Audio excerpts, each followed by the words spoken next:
Okay, it's fixed now. It's fixed now. Hooray! Oh my god, Continue to share my wisdom with the world.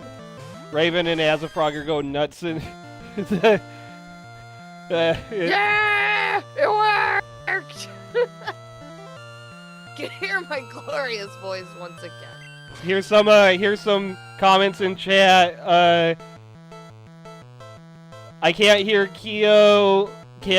Raven said, can't believe Dip muted her. Hashtag let women speak. Hashtag listen to women. Hashtag how could you? As a frog said, can't believe a mannequin has been substituted for Kyo. How fucking dare you? More Raven hashtags. Hashtag Bean Dip hates women. How dare you NPC me? Hashtag cancel RIP eradicate Bean Dip. As a frog said, hashtag incel dip. Oh no! Hashtag not my maggots. They're getting more ferocious by the second. What's that vine? Blocked and reported. Blocked and reported. Oh, that's how I can feel my bones aging every time I quote a vine. What was that one, shut up, your mother buys you Mega Blocks instead of Legos. Yes! Oh, fucking devastating. Same creator. Just like, detective, this is a murder scene. And then you just see this, the guy, like, pulling fucking ice cream out of the freezer. Is this the murder weapon? Let's shut the fuck up! Oh, it's so good. It's a lot of the vibes from the LA Noire streams. Jesus. I don't know if you saw in the last one the murder weapon. The last one we did, there's a body of somebody that got shot, and Raven was like slapping the person's face around, and it turned out they were still alive, and they started saying their like last words, while Raven was just like slapping the guy's face around, checking their mouth. You know, he might have passed away peacefully if it were not for your detectivery. Cheesy LA Noire is just... What a game. What a fucking game. Yeah. I can't believe they got away with releasing that shit. I remember after watching you and Raven drive around, because on RIP Eradicate, it's you, Raven, and does Frog Wizard Man have like a screen name? I forget. He just goes by Trevor. Okay. I was gonna say, am I forgetting? I'm not his real name. Yeah, as a frog in the chat, he goes by Trevor, but that's not his real name. I was gonna say, like, I know that I was forgetting like 5 digits at the end of it, but again, so I'm just like, no, I'm gonna total and adjust for inflation what havoc the 3 of you fucking wreak. And I put it into the fucking adjustment calculator, and you got, like, I think it was, like, 13 or 15 grand worth of damage. It's fucking $83,000 worth of damage on one commute, on, like, one mission. Yeah, lots of hot dog stands. Commendable, really. Like, that was a commendable effort. I'll bet you there's some kind of record for that. The hot dog industry dies in the 40s. And we know the cop who's single-handedly responsible. I got big news for you, babe. Oh god, what is it? I think when we get the Lapras, I'm gonna put it on the party. Fuck yes. We don't have a Water Dude yet. I don't think I've ever used a Lapras as like a party Pokemon on these games, because they normally have like a full team of 6 by the time we reach this point. Is it Ice-type in this game, or does Ice-type get introduced in Gen 2? I forget. It's Water and Ice in this one. Oh, fuck yes! How can you not? It's one of the, like, few Ice Pokemon that you can even get in this damn game, right? Like, other than, what, Dugong? Yeah, there's, like, Dugong, Lapras, Jinx. Jinx, right. That might be it, actually. Sneasel. I was gonna say Sneasel is Gen 2. Lydia DeFontaine, Ice is Gen 1, but it was a late inclusion, so there are no pure Ice types. That makes sense. Wait. Oh, but Jinx is Ice Psychic, right. Yeah. My brain was telling me that Jinx was a pure Ice type. And Dugong is also a Water Ice type. Shit, okay. As a Frog said, hashtag waterboard dip. Also hashtag goon dip. Hashtag goon dip. Hi, Lydia DeFontaine. I appreciate you coming in. We had some audio issues where you could not hear me on Dip's side of this stream, so his viewers were giving him shit for silencing me. Which, you know, hashtag feminism. You're the funny one, yeah. What the fuck? I mean, thank you. Oh my god. Yeah, it's because I forgot to put you on track 1. Oh. Yeah, that'll do it. Yeah, I don't know why. Maybe I don't know why, because I know you were audible the last time we did this, which means that I must have messed with the settings and changed something on accident, or it changed itself. But I guess OBS just decides to be a bitch sometimes. And Lydia DeFontaine, honestly, how dare he? We support women's rights and wrongs. Goddamn right.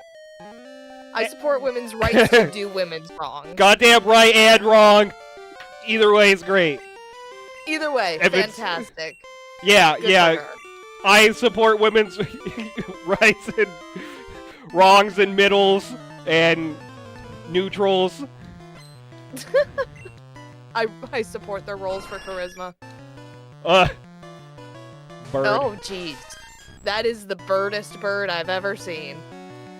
It's, Like, honestly, I gotta give this one props. Like, I don't know how they made Mew look so disgusting and made Pidgeot look so majestic. Like, I think they used all of their pixels on maybe 2 or 3 Mons, and we're looking at one of them. Raven said hashtag beandip incel and mean. Incel and mean. Not stinky and mean. Raven said she's gonna show up to my work one day to block and report me IRL. Blocked and reported. Also, Raven Damn didn't right, even Raven. hear what the dying guy was saying because she was laughing so hard. Oh no!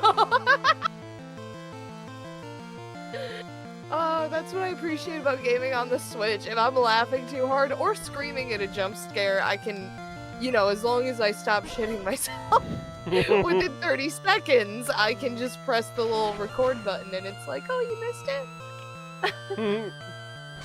Raven said that's a good bird right there. I trust your judgment on that. That was a very good bird up on that screen. Somehow they'll manage to make him real doofy looking from behind, though. Just a real beautiful doofus. Yeah, a lot of these back sprites are terrible. I don't know why they keep giving Feraligatr a huge ass on the new games. Give him the badonkadonk. Yeah. I think it's supposed to be like the bump right before his tail, and it wouldn't make sense for him to have a spike there if his tail moves like up and down, but that's thinking too much into it. They just gave him a badonk. Yeah. It's like, oh, give it a butt. It spikes. It looks like a butt. Fuck it. Just run it. People will have opinions. Well, one generation later, they gave Torchic a little booty hole. That's true. I'm saying, the details that they gave those back sprites were a little uncomfortable. Okay. Alakazam sisters. I'm sorry. No, you go. Lydia said, Bean, are you saying that the games aren't improved by Feraligatr having an ass? I mean, it's an improvement. It's just why? Why did they give the crocodile a fucking nice ass, dude?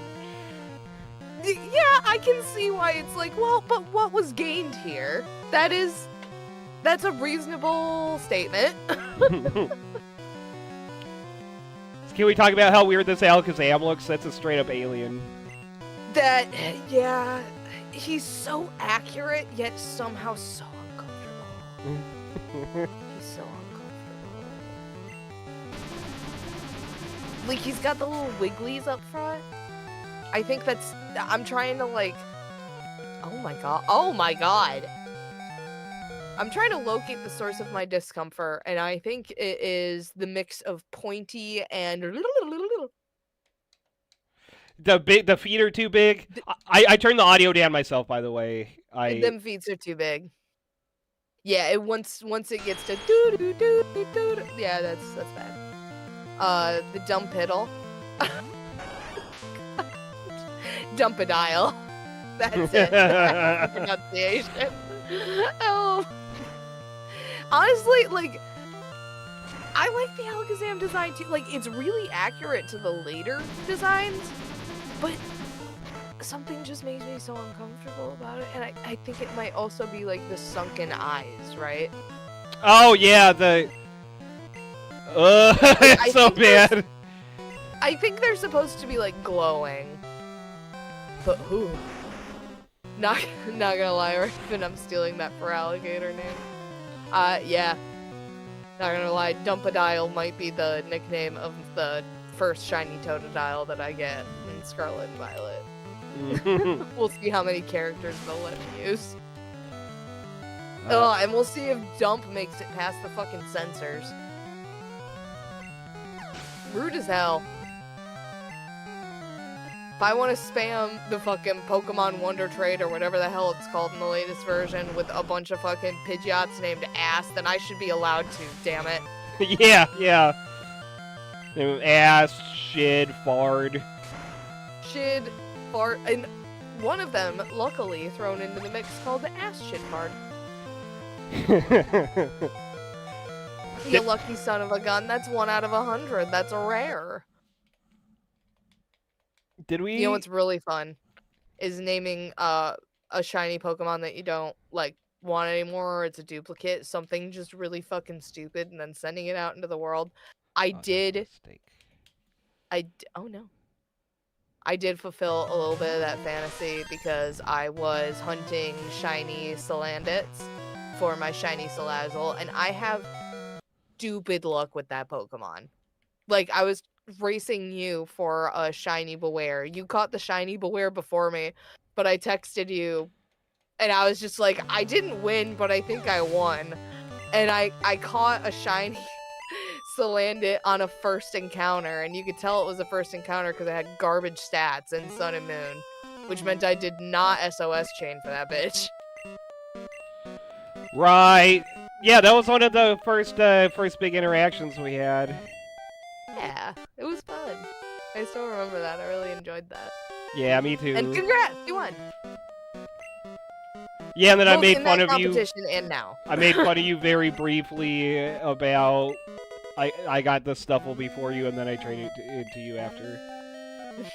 Yeah, but then it was half-hearted because I was like, well, who really won? And then I fucking evolved the Salandit into a shiny Salazzle. And I was like, its stats might suck, but that's a badge of honor. Lydia, the most proud I've ever been of a Pokemon nickname was in Scarlet Violet when I named my Donphan Tusk. Oh my god. Oh, look at this. It looks kind of melted a little bit. I kind of love it. I mean, the color palette you've chosen is not doing it any favors. It kind of looks like a slime from a dungeon. Thick. Thick. Yeah, it looks like a snail, more than like a baby. plesiosaur. What did you name our poor boy? I have no idea. Somebody in chat tell us what this means. Also, oh no. Yeah, Raven was saying she didn't even hear what the dying guy was saying. Gotta check your notes. We will get out of my way. I got a city bus to flip over. As a Frog said, it's not a Rip Radicate stream unless thousands are injured. Oh, gotta check. Oh shit. I can't check the chat channel because then I will lose the feed, Raven. Hang on, I do have a phone next to me. We have the technology. I held off on reading chat because we were talking about things. I was waiting for like a lull in conversation. You are good. And Mostly because Raven, in my chat specifically said, Alakazam is one of my favorite Pokemon ever. I've had this card check the RIP Raticate Discord chat channel since 1998. I'm jealous. I actually do have a Lapras and a Magneton card. I haven't had them since childhood. I got them in college, but they're like from the same series that I was collecting when I was a kid. Fucking none of them survived to adulthood. But, you know. That's life, baby! I had a shiny Charizard card from like the first set, and then my brother stole it and sold it for like 20 bucks. Oh, that's upsetting. That's real upsetting. Yeah, I mean, I was like I was very small. I probably would have like drooled on it immediately if I had it longer anyway. That's what happens when I try and fucking check the Discord on my phone. We're not gonna be trying that again. Oh, no luck? I, for some reason, just have a real hard time finding the RIP Raticate server. It's fine. It's fine. Everything's fine. I'm so sorry that happened. That sucks.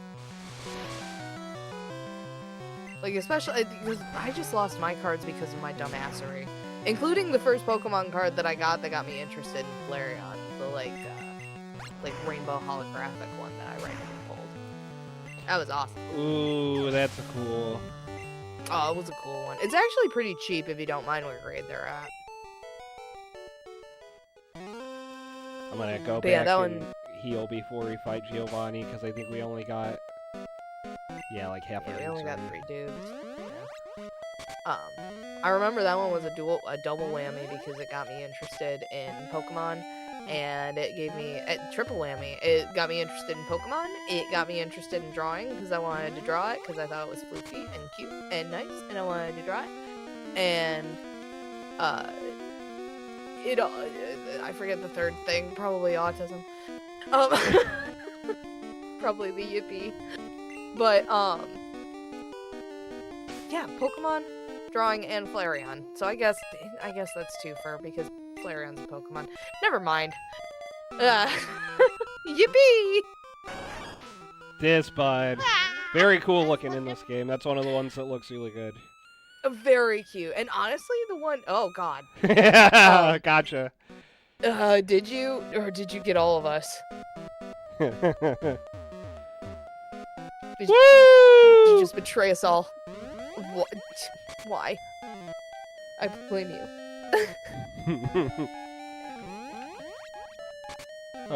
Yeah, Raven said hashtag beamed remember. up incel and mean. As a frog said hashtag bean pilled. Knock knock, it's fetus, referring to the weird cat fetus we got. This one. Well, that is not great.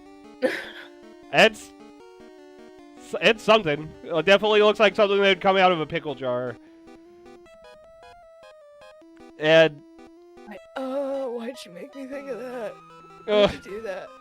as a frog Why'd you said, do that to me? Kyo, did you see the new Final Fantasy Magic the Gathering card that's a Cactar that gets plus 9,999 attack when it attacks? No, but I love it.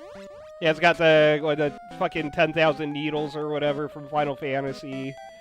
Oh my gosh, I love it. Trevor sent me the picture of it earlier, and I didn't even look at the effect or anything. I was just distracted by the picture because it's a really big walking cactus with like a curly mustache. Oh, the curly mustache totally freaking sells it. Oh, like the villain that it is. Yeah, yeah, the cactus that would beat your ass in a fight. Absolutely. Also, just for my own self-gratification, that's what these adorable fucking little Flareon sprites look like in Gen 2. It's so cute! They're so cute! Okay, I'm done. Flareon's got a good design. That's a good looking mon. Good looking mon. Good looking floof. Too bad it's got no fucking moves. Yeah. I think Sylveon is Oh, still man. my favorite, and as I was like neutral about the original 3, but I liked Espeon a really lot. Espeon, I remember being the Pokemon that I went with. Because I remember I had Pokemon Crystal first, and then I think one of my parents got Pokemon Gold at like a garage sale. So I got to play another round, and I think I went with Vaporeon on the second one. Because I couldn't find a fucking Firestone, and I got impatient, and I regretted my choice. I did not regret my choice with Espeon. Espeon was based. Vaporeon was pretty mid in Gen 2. I'm really glad you've got the hyper obsession with Flareon and not Vaporeon. Yeah, that would have been real unfortunate. I had a fork in the road. Oh, that wasn't a reference. I had a crossroads that I came upon, and I chose correctly. Look at that Thank thing. God. Oh, Jesus. No. Alright, as the frog said, have fun, guys. Good night. Night, bud. Good night. That's Trevor, co-host Trevor. Not his real name, but yeah, he. Thanks for coming on. I'll have to show you that Cactar card later. Oh my gosh, Raven said still got a bunch of her OG cards, including base set Charizard, but she had a lot of hers stolen by a neighbor in her old apartment complex. That's not. Oh, I'd be inconsolable. Fucking evil people. I had evil. I had a single fucking like $400 PS2 card game stolen from me, and I'm still pissed about it to this day. That was just one thing. If I had multiple $400 things stolen from me, I think I'd go nuclear. Ugh, I'm so sorry that happened. And yeah, boy, she thick! And now she's gone. Apartment complex neighbor, sneaky and mean. Sneaky and mean apartment complex neighbors. Take my fuck you, Pokemon Giovanni. cards, I'm gonna kill you.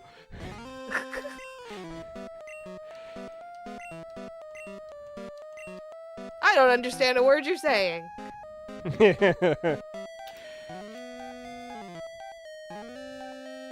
Got like a random, like, serious observation. It's actually really clever that I think they decided to use Hiragana and Katakana in this game. Because if they just used Hiragana, that, like, kids could play it.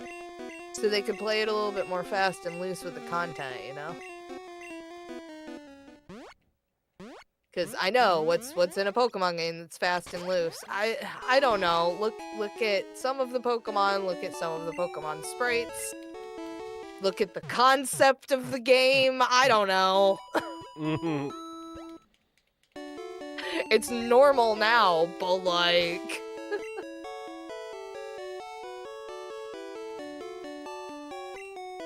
I can't tell the difference. I don't. Oh dear.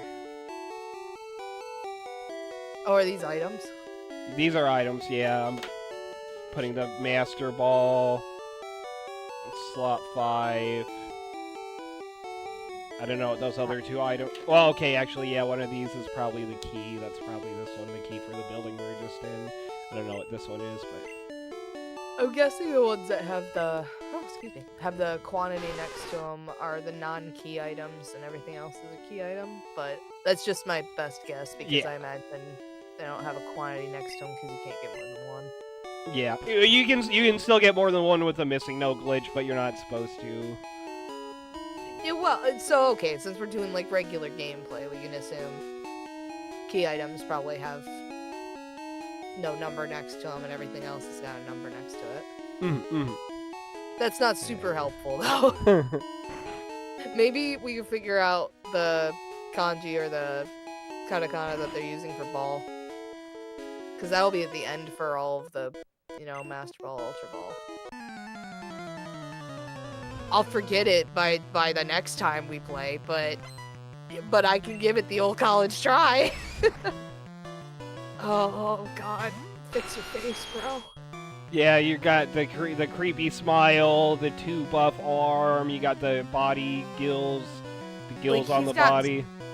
He's gotten smacked one too many times.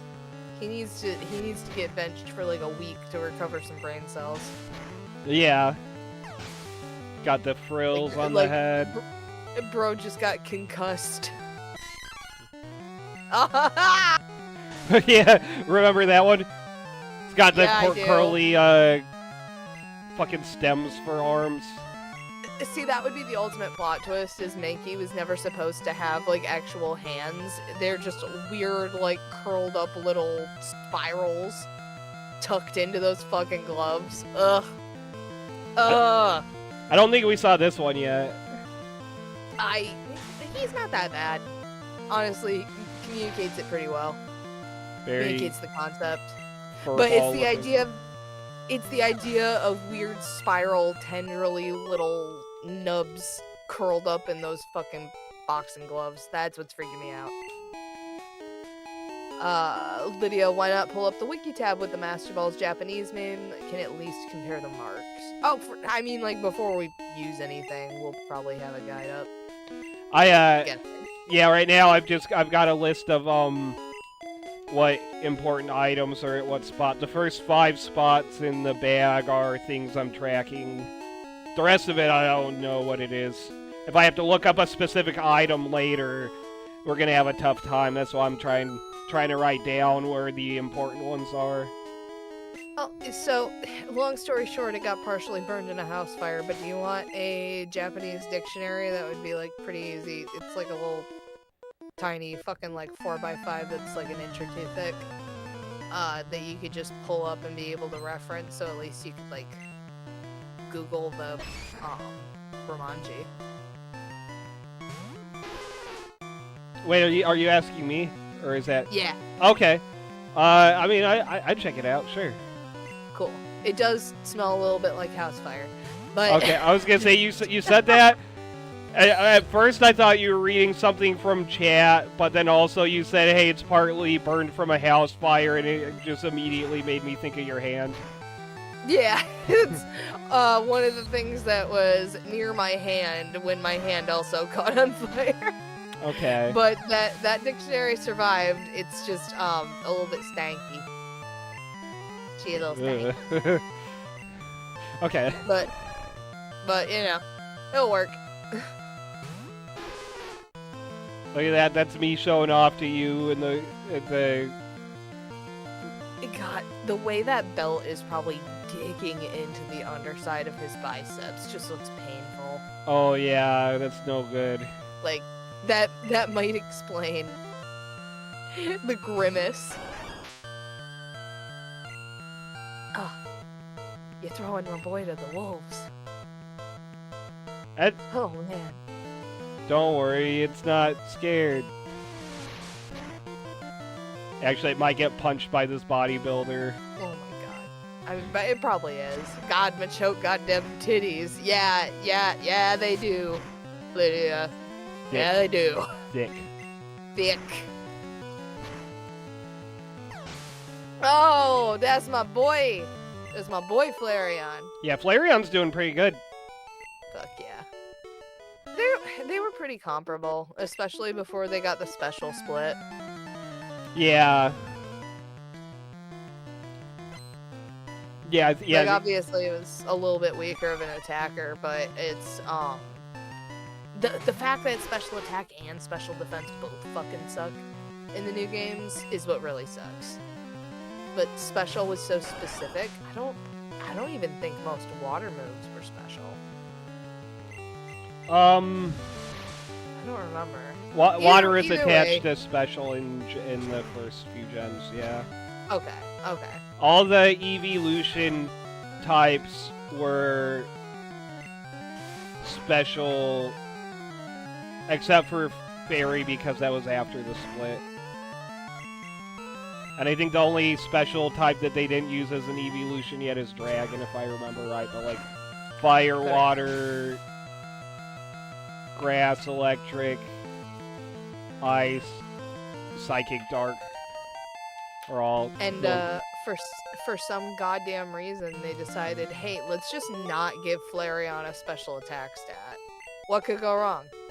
Yeah, they really, once they split special into 2 stats, they really fucked over Flareon. Never forget what they took from us. Never forget. Flareon would be such a fucking powerhouse if they didn't purposefully screw her over. And I feel like that was probably intentional because of how overpowered Sylveon got, right?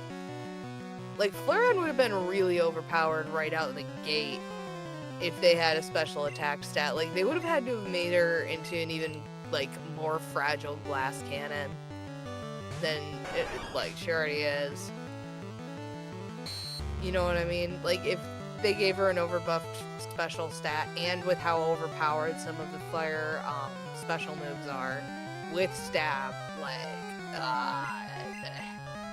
even with an average special attack stat, it'd be pretty overpowered. So I feel like they nerfed it, but like to the point where it's unusable. They fucked up! And they fucked up. And that's the problem I have with it. Is like, I get it. You kind of had to nerf it. I understand. And then you come out with Sylveon and are just like, fuck it. And then you never unnerfed Flareon. You gave us, I think, Flare Blitz? Or, no, Fire Fang. Fuck it! Not acceptable! Not acceptable. Not acceptable. Justice for my boy. What if they, put out a new trailer for Legends ZA and they show new Megas and the only evolution that gets a Mega is Flareon, but it looks terrible? That is the most monkey's paw question you could ever fucking ask me. Did you hear what happened recently with the Evolution Pokédoll re-release on the website? They forgot Flareon! They forgot fucking Flareon! Ugh. Yeah, I remember you showed me it and you were like, ha ha ha, and then you like cried a little bit. Yeah, I was just like, what else can you do but laugh? If I cry, that makes it real. Did your life-size Gardevoir show up yet? It did not. Did you get one for me, babe? Oh, I thought you ordered yourself one. I remember you were really excited about it. You said you were gonna get like 5 of them. You know, I was about to make a joke of like, no, I just really wish that they would re-release the Mareep, but like, I don't want people to make that connection. I just want to have gigantic Pokemon plushes in peace. I do have a body pillow, but like, that's unrelated. That has grown-ass men on it. It's different. Hitmonlee looks cross-eyed. Hitmonlee looks like he's staring at his toe and can't decide where to actually look to find it. I one time heard somebody describe Hitmonlee as a Kung Fu chicken nugget, and I can't really unsee it. He's more like a Kung Fu drumstick, but yes. Yeah, you're right. Completely. It's a drumstick. Depending on the angle. He's a drumstick or a chicken nugget. He looks like a drumstick from this angle, but from the side, he looks like a flat chicken nugget. Lydia said, yeah, Flareon did get Flare Blitz eventually, but it took way too fucking long, though. And Hitmonlee looks positively spooked. Oh my god. He looks like a fucking villain from Scooby-Doo. Like, after they've been, like, jump scared by the gang, and they start chasing the bad guy around the mansion instead, after they get in their crazy mix-up. Oh my god. Have you seen this one before?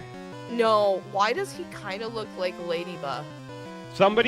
This is one of the ones that gets shared a lot in memes, because I'm gonna swap it really quick, and then I'll tell you what it... So somebody said it looks like a Togekiss watching a Doduo take a big dumpy.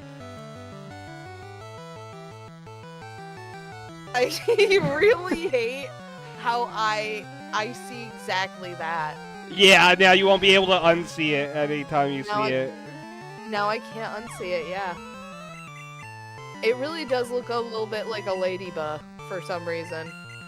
Yeah, it kind of does look like a ladybug before ladybug was a thing.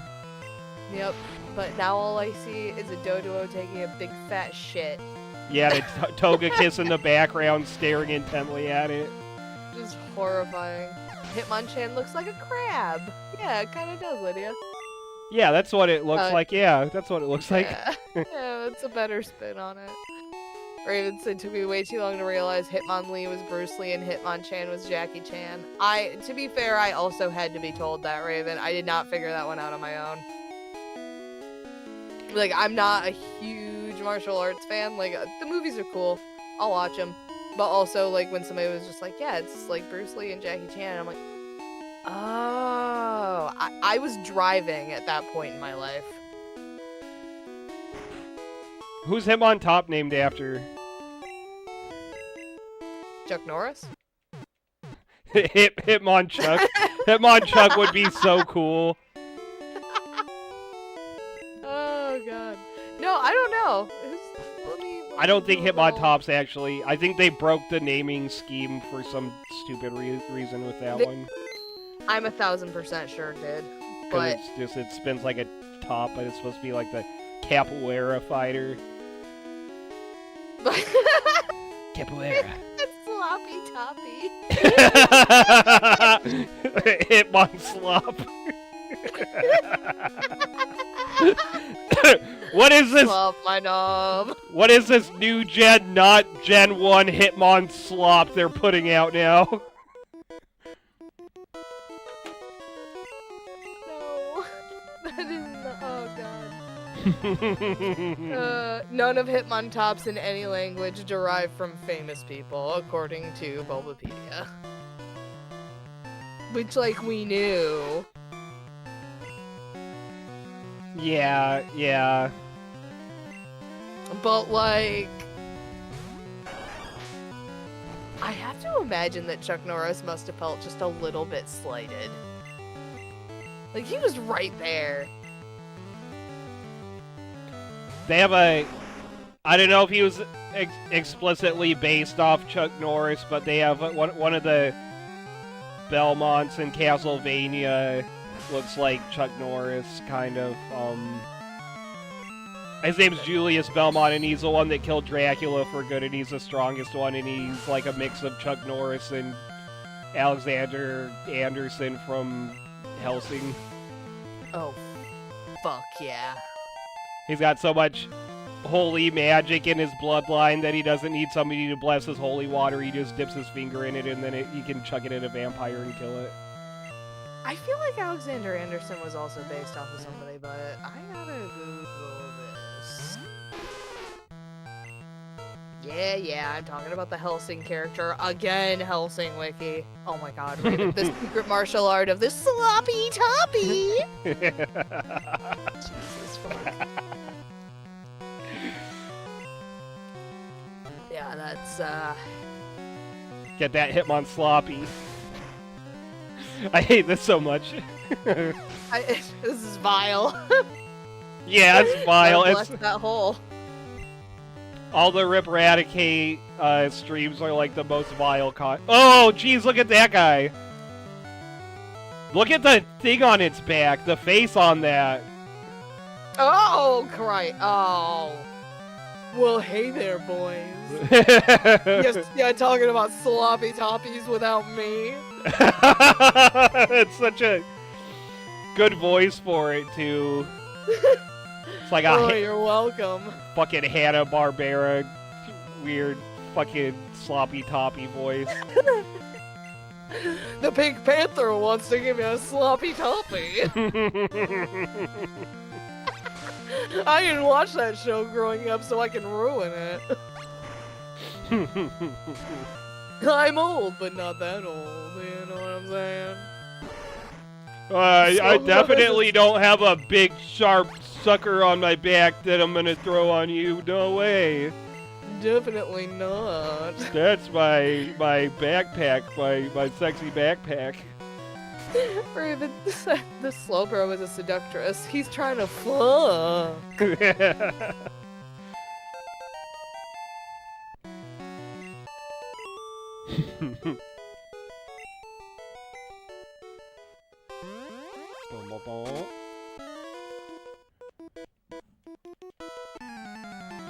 Okay, gotta do adult things, like do a 12-hour blood fast tomorrow, so I having another one.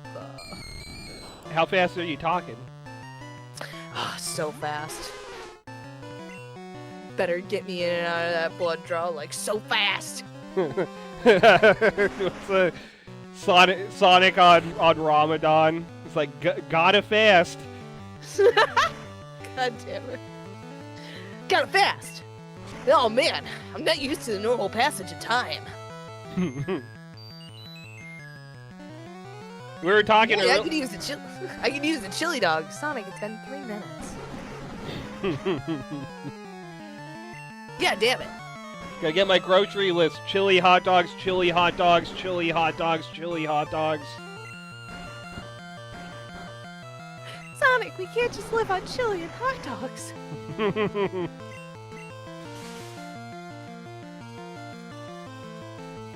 Yeah, that was a part in the Archie comics. Sonic's like, why are you guys getting fast food? Why didn't you eat the stuff I made for you? And they're like, Sonic, you filled the whole fridge with just chili dogs. We can't live off just chili dogs.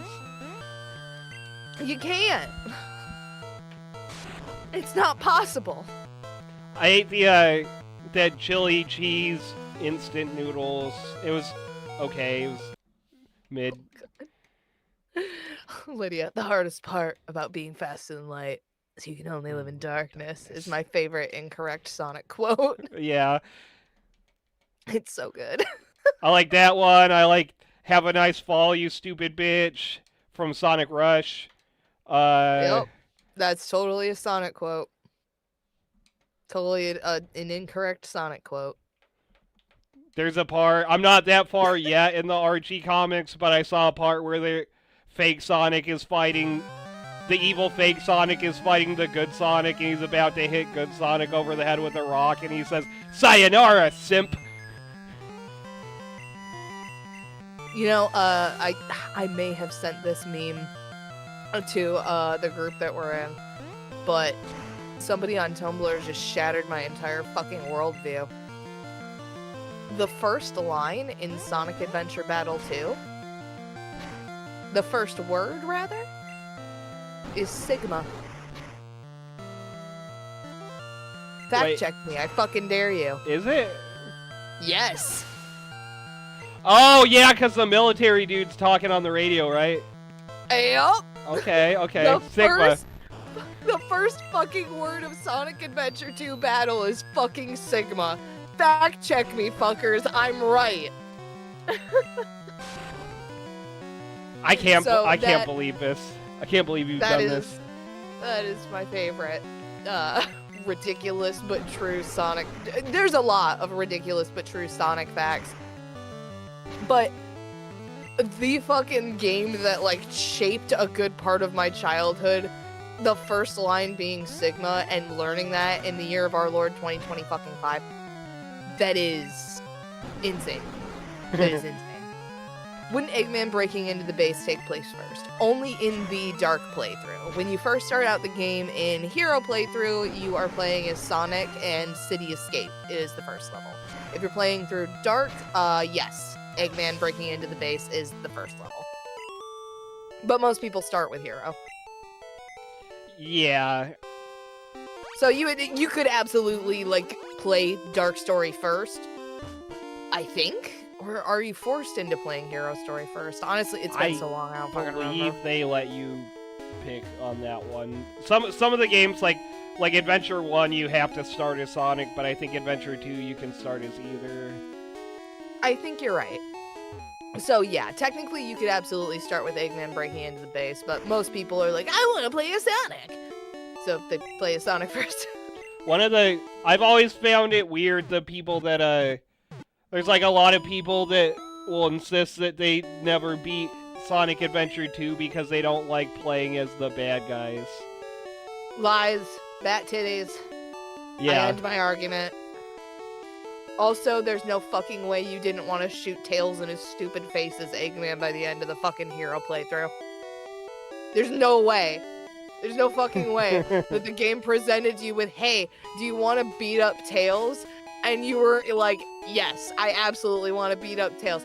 And then you couldn't That was how they got you to relate to Shadow.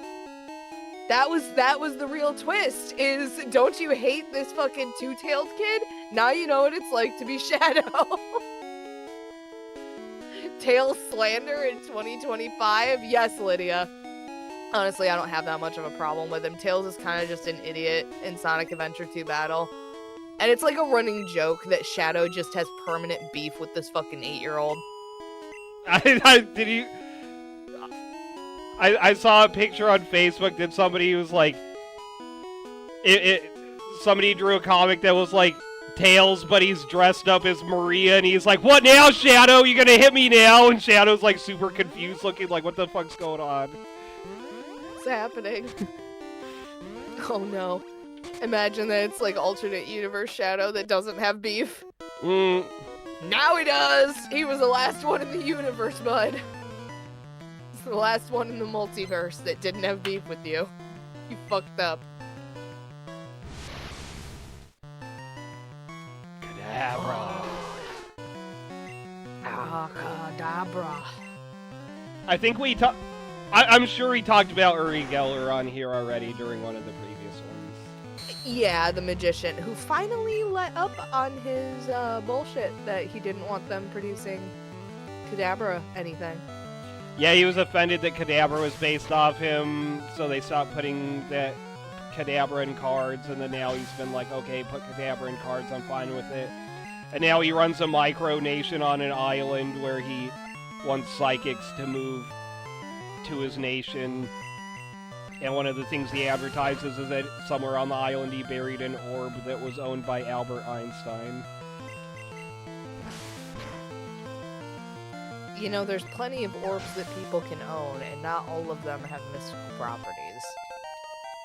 I think sometimes things are just vaguely round and in your house.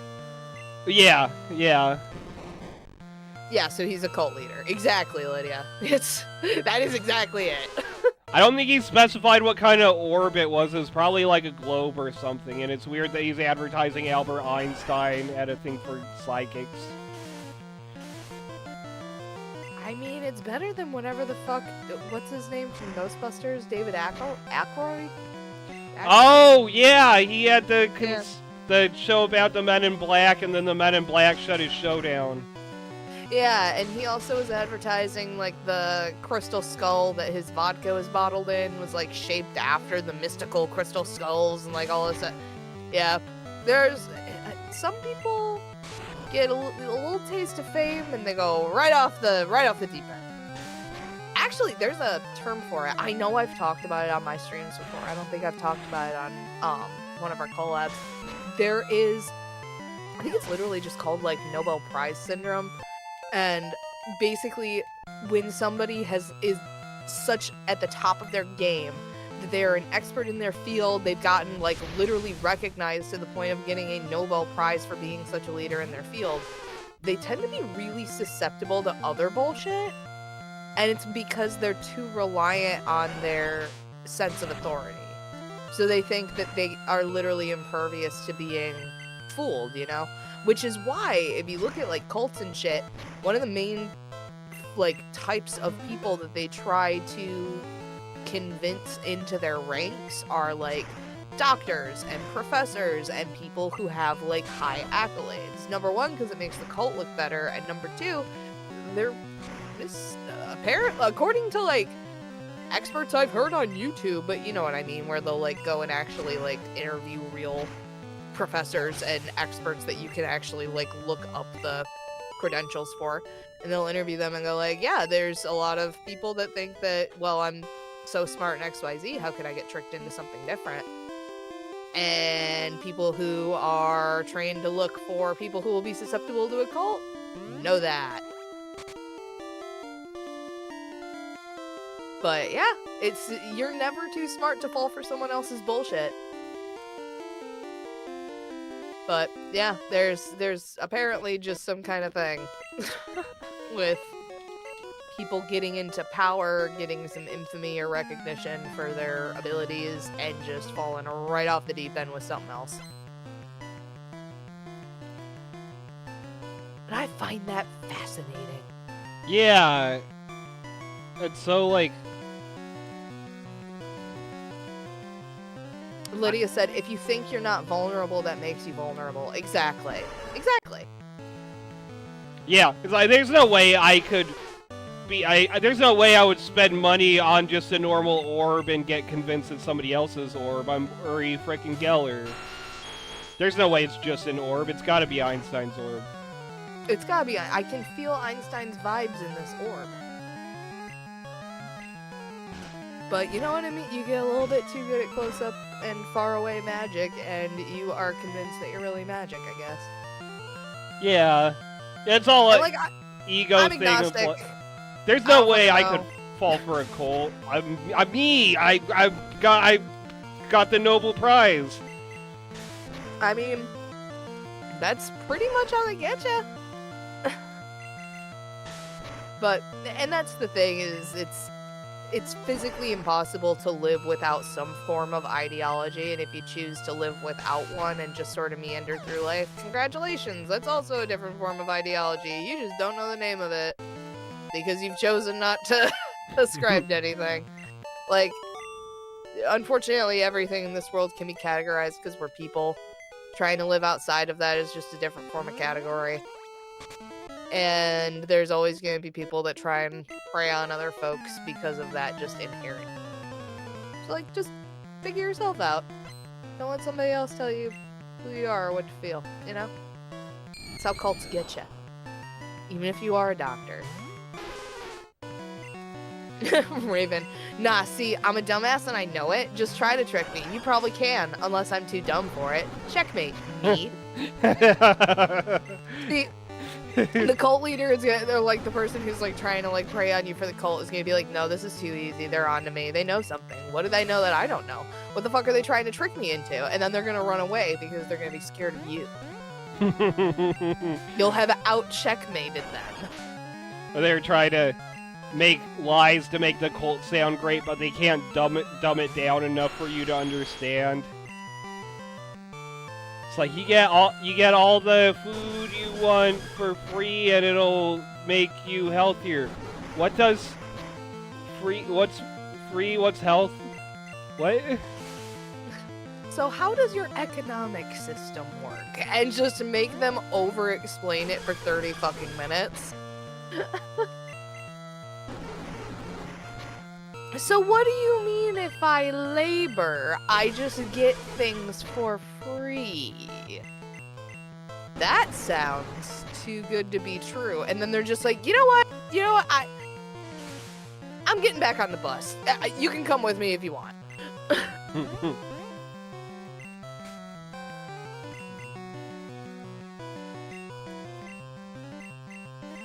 Yeah, I don't know. Cults operate on a different level.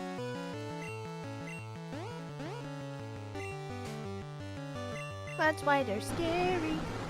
I've That's never why I talked to don't somebody want that's in a cult, but I did, somebody I was, like, almost friends with, I guess, in high school. I was never super close to her, but she got a hold of me one time, and she was like, hey, you want to go to this presentation that my super cool boyfriend is holding? And I'm like, yeah, I got nothing else going on today, and it was a fucking, pyramid scheme rant at this place he rented out. It's like, yeah, thanks for dragging me your boyfriend's fucking pyramid scheme rant about a fucking vacuum salesman job. Yup, I got nearly suckered into one of those, quit after the first day. Quit, quote unquote. Like, it was like a multi-step interview process. I tolerated the first day and then just didn't come back. And then I was just like, because I suckered it out for the first day because I was just like, okay, if I'm just going to walk out of here, like, I got to at least be able to have the full picture to know why I walked out, because I had already quit my other fucking job because, like, I could not tolerate another fucking job. It was so bad. But I think you told me about that. Son of a bitch!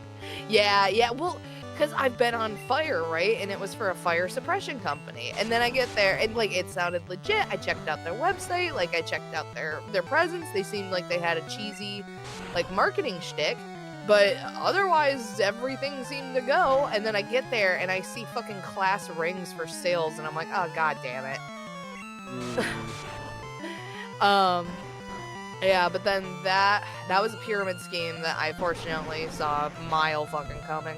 And then, like I was saying with doctors and shit, a doctor that I know was like, hey, there's this really cool, like, basically, like, group therapy thing that I've been going to, Long story short, it was a weird one-on-one presentation with, like, me, the presenter, and the person who invited me. I ended up leaving there, like, bawling because they were, like, pressuring me to talk about all my problems and all this other shit. And, like, as soon as I left, I was just like, oh, that was good. Like, that was, ugh. Like, I didn't fall for it, but definitely it was just like, oh, somebody else who was, like, genuinely 1000% feeling those emotions rather than it being, like, you know, because they got me to start crying, and then they sort of, like, stopped pushing. And so I was, but you know me, that's just, like, a stress response, so it kind of got them to, like, stop pushing so hard, and I was just like, oh, yeah, that's some culty shit happening right there. Evil. Fucking evil. Yeah. I didn't know about that one. I knew about the fire suppression thing because you were like updating me live as it was happening. I remember that arc. I didn't know about the... Oh yeah, I can send you, I cannot say details on here, but I'll send you details later because it's people that you know but don't know. It was part of like a non-profit group, and then like one of the people from that non-profit group was like, hey, do you want to like come and chat? And I was just like, yeah, sure, like I appreciate you. And like they're cool, but yeah, I think they got hooked into a cult as one of the folks that they can kind of just point to and be like, look, see, a smart person is in our group. You're not stupid for following us. You know? Yeah, we got smart people. We got Albert Einstein's orb, so you know you can trust us. We got a skull with vodka in it that's modeled after a skull down in some lady's closet. Holy crap. Yeah, those are some details that I did not need to know. Which, unfortunately, learned the original facts through some shitty-ass YouTuber that I used to watch when I was in, like, fucking college.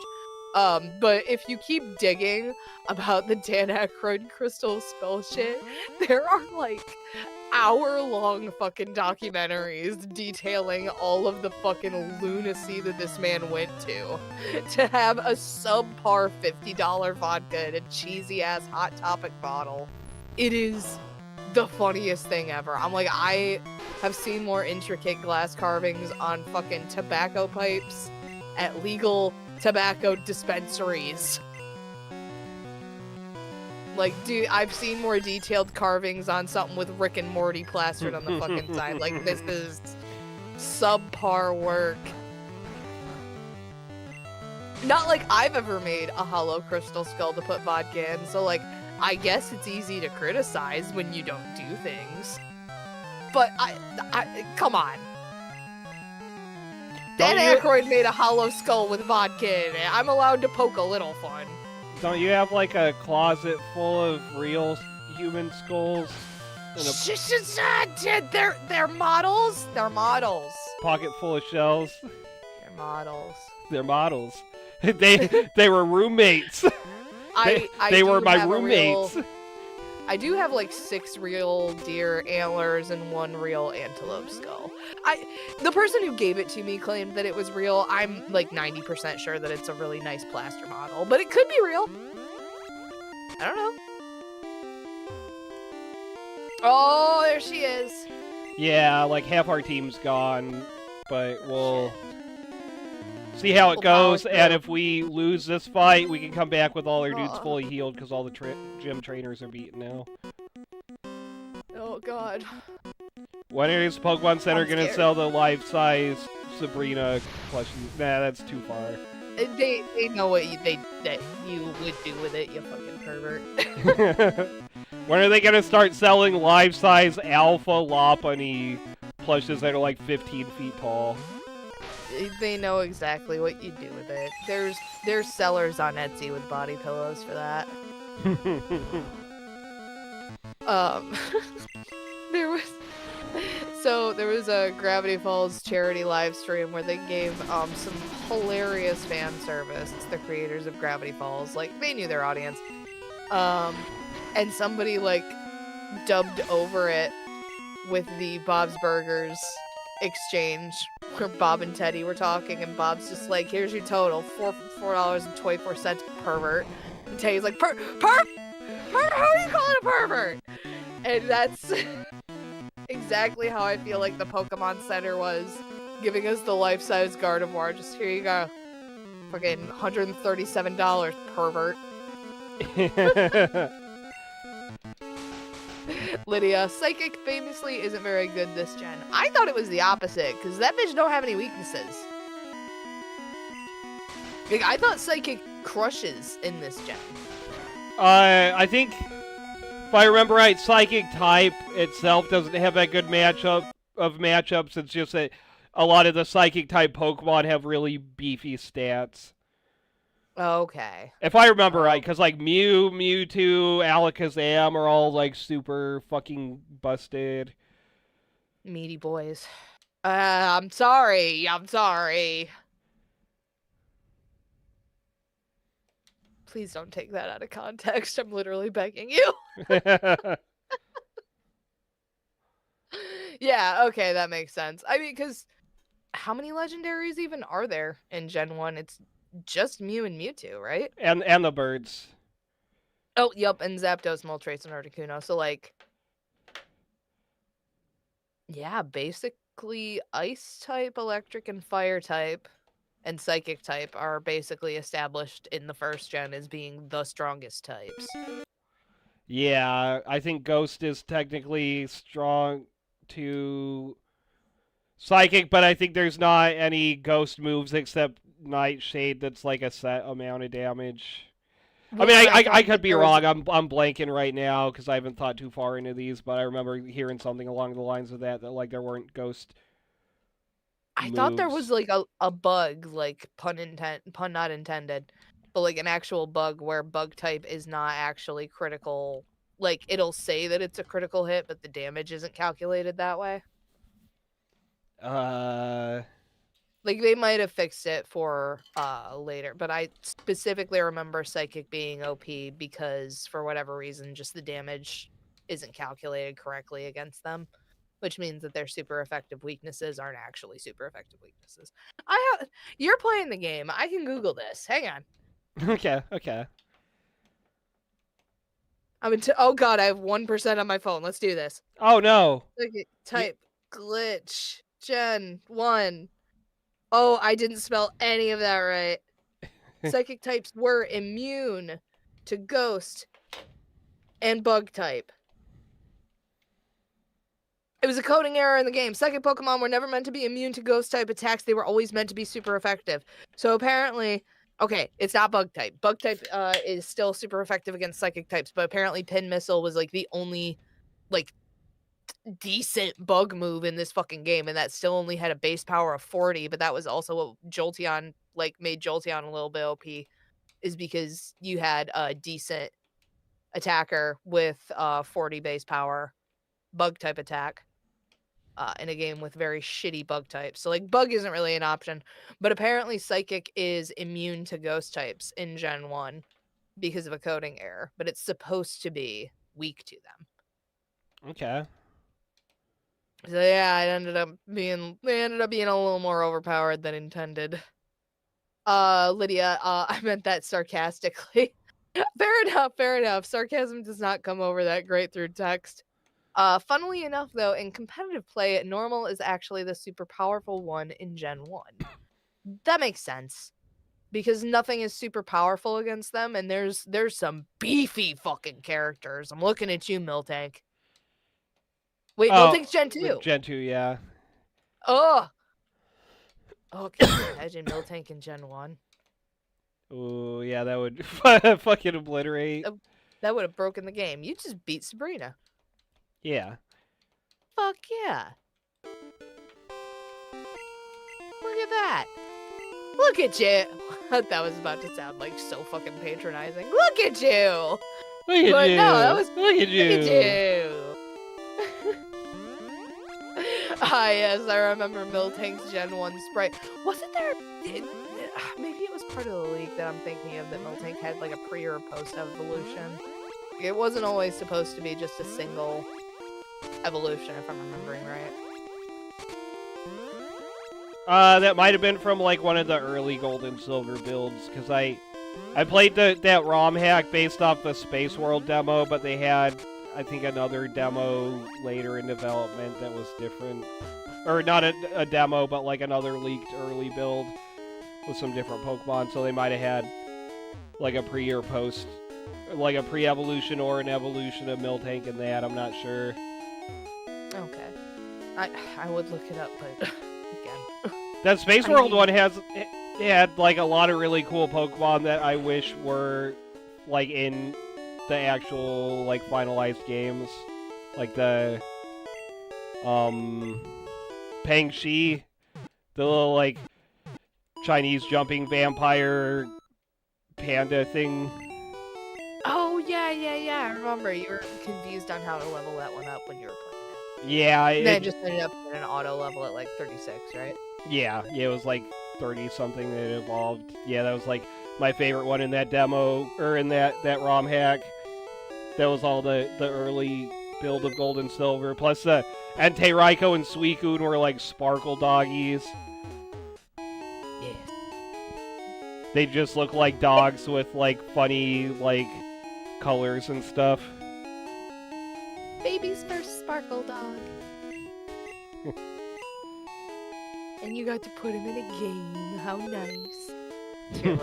Lydia, I believe that a lot of Pokemon randomly got baby forms. Fucking Ditto is gonna get one, which I will never understand the motivation of.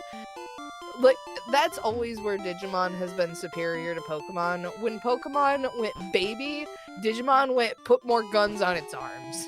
Yeah, they're like, yeah, just give a rabbit machine gun hands and put pants on it. And Call it everyone good. went rad. Yeah. Everyone thought that shit was rad. What does Terriermon's final stage look like? 50 feet tall, give it like 50 guns, missile launchers. Say no fucking more. One of these guys, I believe, has cut. Yep. Hey. Hey. I find it weird that you don't randomly run into bird Pokemon when you use Cut like you do occasionally when you use Rock Smash. Oh, That's yeah, really yeah, a cool mechanic. it is weird that Pokemon don't attack you when you cut down a tree. You would think they're... Okay, I think we got HM2 already on one of the previous ones. Okay. Although we don't have any flying dudes. I don't think Charizard was able to learn Fly until like Gen 2, but I know it can't learn Fly here. And we could put it on Mew, but I don't want to waste a slot on Mew. I was about to say, I don't want to waste that shit on a fucking Charizard either.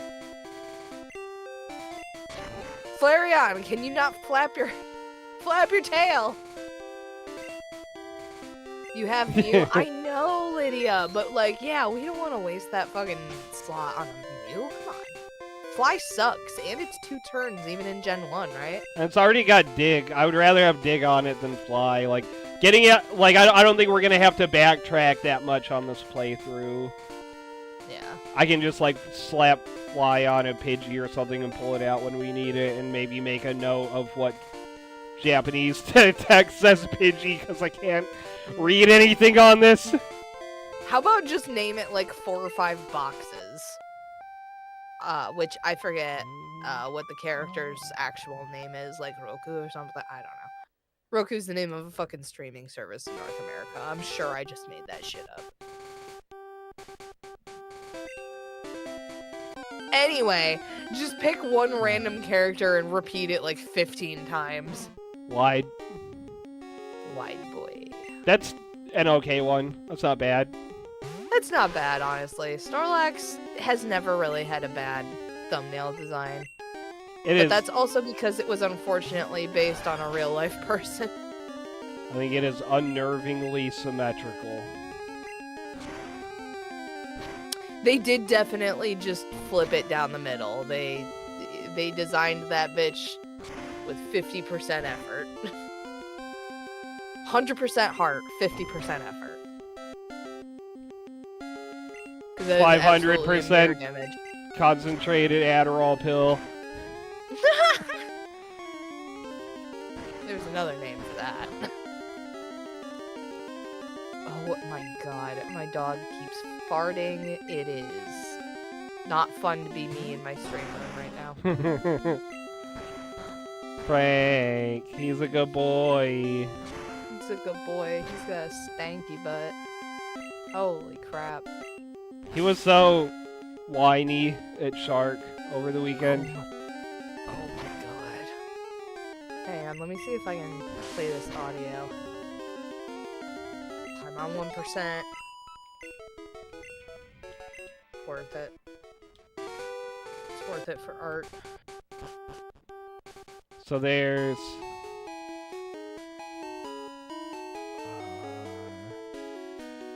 I think there's some glitch you could do to make this... I don't know if y'all can hear that. I heard a little bit of it. It was very Yep. silly sounding. Raven. Dog Chance is also farting like crazy right now. I guess they're having their digestion time right now. They set aside time in their day to rearrange their stomachs to be the most bothersome possible. What babies? What stinker babies? Oh, good. Come.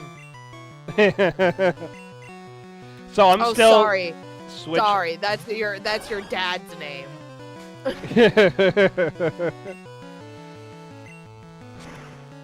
Anyway, what? What were you gonna say? That's gonna be so confusing to people without context. People that don't know that Grimer evolves into Muck.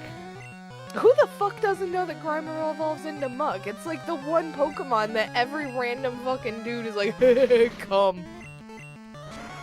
The one person that hops on one of these streams right as you said that, and they don't know anything about Pokemon, and they're like, I'm gonna see what Pokemon is, and you're like, hey, what's up, cum? Sorry, that's your dad's name. I'm if that is your first, you were like, wow, what a beautiful world. I've just come out of a coma for the last fucking 30 years. I wonder what this Twitch stream is about. And you somehow made it to our corner of the internet. Welcome, by the way. Welcome, But you welcome. somehow made it to our corner of the internet. Like Matrix dodged every bit of information about Pokemon on your way over here. And just now, you're learning about the Pokemon that is absolutely the word come backwards. Hey, Again, what's up, welcome. cum? Sorry, that's your dad's name, and then you say, oh, well, I'm sure everybody gets that. What kind of dumb idiot wouldn't get that joke? What kind of person on a Pokemon Green stream would not get that joke? That sounded like I you asked- said green screen. Green scream. Don't make me green scream. Oh, Green scream on phone is here. the green stream. Yes, lots of randos looking for Pokemon Green specifically. Okay, weirdly enough, when I picked this, specifically picked this out, it was like 5.5 thousand people watching actively. Frank, you need to go potty? Boy, glad I spent the time to look that up. That at level 37, Flareon is trying to learn Tail Whip. Really? Wonderful, wow. Wait. Did you just delete something in lieu of Tail Whip? No, I Oh. chose not to. Because it's Tail Whip. We got better moves Well, on I it. figured. I was confused as to why there was an exclamation point, because that's usually after you. After you choose to do it.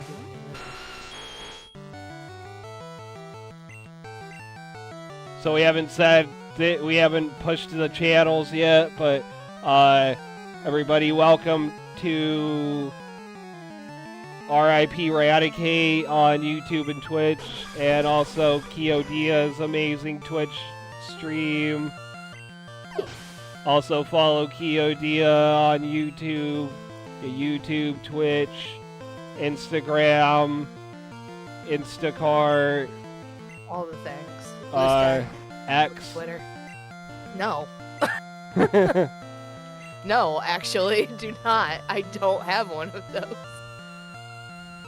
Oh my god. Twitter, Raven, I got... Tumblr. Yeah, I do have a Tumblr. Oh, yeah? Yeah. Okay. It's slightly less family-friendly stuff on there, if you can imagine. Oh my gosh. Gen 1 learned sets suck, like Aerodactyl doesn't get any rock moves. For real, Lydia. That shit's stupid. Follow me IRL. Please don't, Raven. If you curse somebody to follow me IRL, I will curse you to fail at Pokemon Insurgents every time you pick it up again. Alright, I think that's why my dog is farting so badly, is he needs to go outside to the bathroom. So, entertain the masses. I will be right back. Well, wait. Why don't we take a break? Cause I gotta do insulin shot too. You know what? That's totally fair. Okay, Alright. so we'll be back in a few minutes, everybody, and then we're gonna Alright, do more cycling road, and then we're gonna go to Fuschaya City. I'm on the road for Fuschaya City. Meet my friends along the way. And we're back. We're back. We're back. Okay, we healed. We do more bike road. When's the last time you rode a bicycle? Oh god, it's been years. I know I can still do it. It's like riding a bicycle. But no, because my bike has been kind of trashed since I lived at my last place. And I moved into my new place in 2020. So not since the Panini. Oh yeah, it's been that long, hasn't it? Yeah. Well, and because I've got some, like, scary bike stories. My dad got hit while he was riding his bicycle around town because he was trying to be more eco-friendly, and some dipshit smashed right into him. He was fine. But, yeah. Oh, that's then, terrible. No, that sucked. I'm glad he was alright. How bad was it? But he was fine. He kind of just, like, got the wind knocked out of him and scared the shit out of the driver, rightfully so. But yeah, and then that was around the time where Gordon Ramsay famously got knocked off of his bicycle and got the shit kicked out of him. Oh, was that when he turned purple? Yeah, like maybe a month or two after my dad got into his accident, that happened to Gordon Ramsay, and I was like, and my dad recently texted me because he upgraded his bike, because commuting where he works fucking sucks.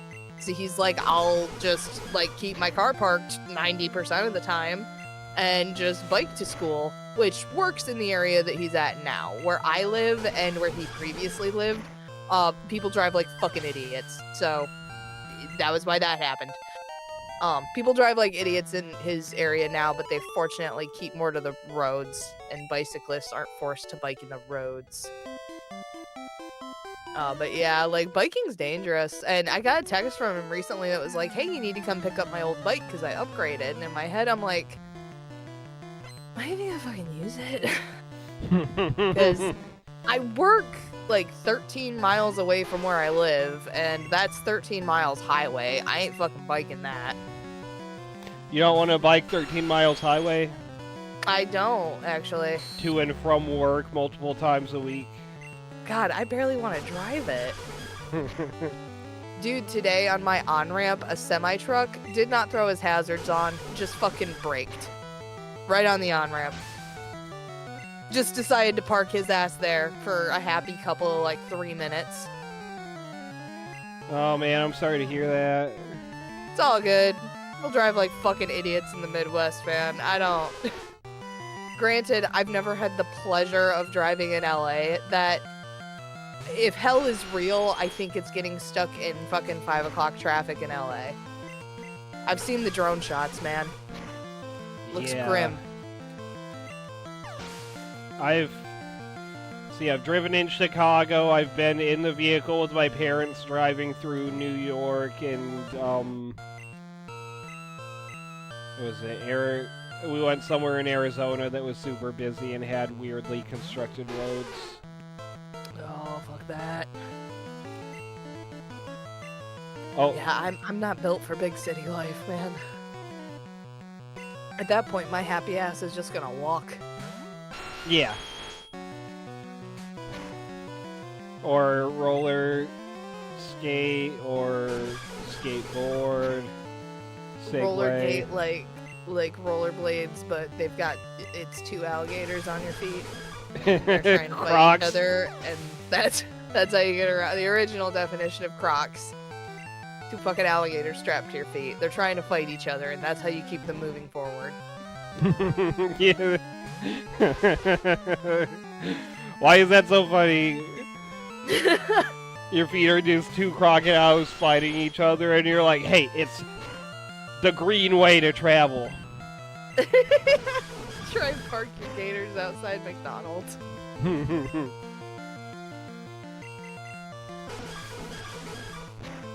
Can I get extra nuggets for my shoes? It'll keep them calm for the ride back.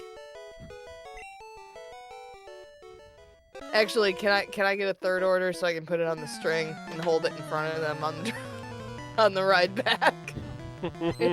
Works like a carrot, you see. God, these guys have some dumbass fucking mohawks for their badass Pokemon. Yeah. I'm not saying like names Pokemon's... because we're live, but one of my friends that we both know lived in Virginia for a while and had like a rescued pet alligator for like a few weeks in the past. Define rescued. I think it like hurt its leg or something, so they were like the whole family was like, this was when my friend was like a kid, but their mom found the alligator and its leg was hurt, so they kind of had it like living in a bathtub for a while it was healing. See, that's sweet. When I think of rescued alligator, I think of you just picked it off of its home in a puddle off the side of the road kind of thing. No, its leg was hurt and it was in their backyard, and they're like, this alligator's going in the bathtub until it's better. And then it started getting, like, recovering its energy and trying to bite them, and they're like, we gotta get this out of the house. Yeah, that's... Once it starts trying to snap, you know, it's time to put it back. Yeah. Back to the wild you go, you angry motherfucker. You snippy little shit. Oh, I don't have any animal rescue stories that don't end in sadness, so we're just gonna skip right over Kyo's trauma for the evening. Okay. You don't grow up in the middle of the nowhere without at least one traumatizing animal story. It's a rite of fucking passage. Yeah. I told you about the bat that my dad found that we took care of, right? Yeah, that was sweet. Little bud. Lydia, once it starts to snap, it's time to go back. Good things to live by. I can tell it's ready to go back to the wild, and it's recovered its energy because it took my squeezing arm. It took my squeezing arm. Why? Oh, the cycling road was the fucking hack for cracking eggs in Gen 2. Just saying. Yeah, I forget if it had the automatic. I think it did. I think it still automatically moved you down. Yeah. It did. It was great. My favorite way of hatching eggs was X and Y version, the circular middle part of Lumio City. You could just like put a penny under the control stick for the control pad or whatever for the 3DS, and you would keep moving in a circle, and then you just have to hit the A button occasionally. Oh, that's a good hack. See, and I found my first full-on Shawnee. I Shawnee. found my first full-on Shawnee. Blood Shawnee. Shawnee. I found my first full odds shiny in Gen 3, in that cute little patch in between where the first contest hall and the electric gym, but it's like right in front of the breeders.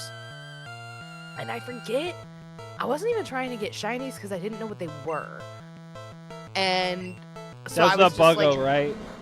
yeah, it was fucking Volbeat. It was a full odds fucking Volbeat.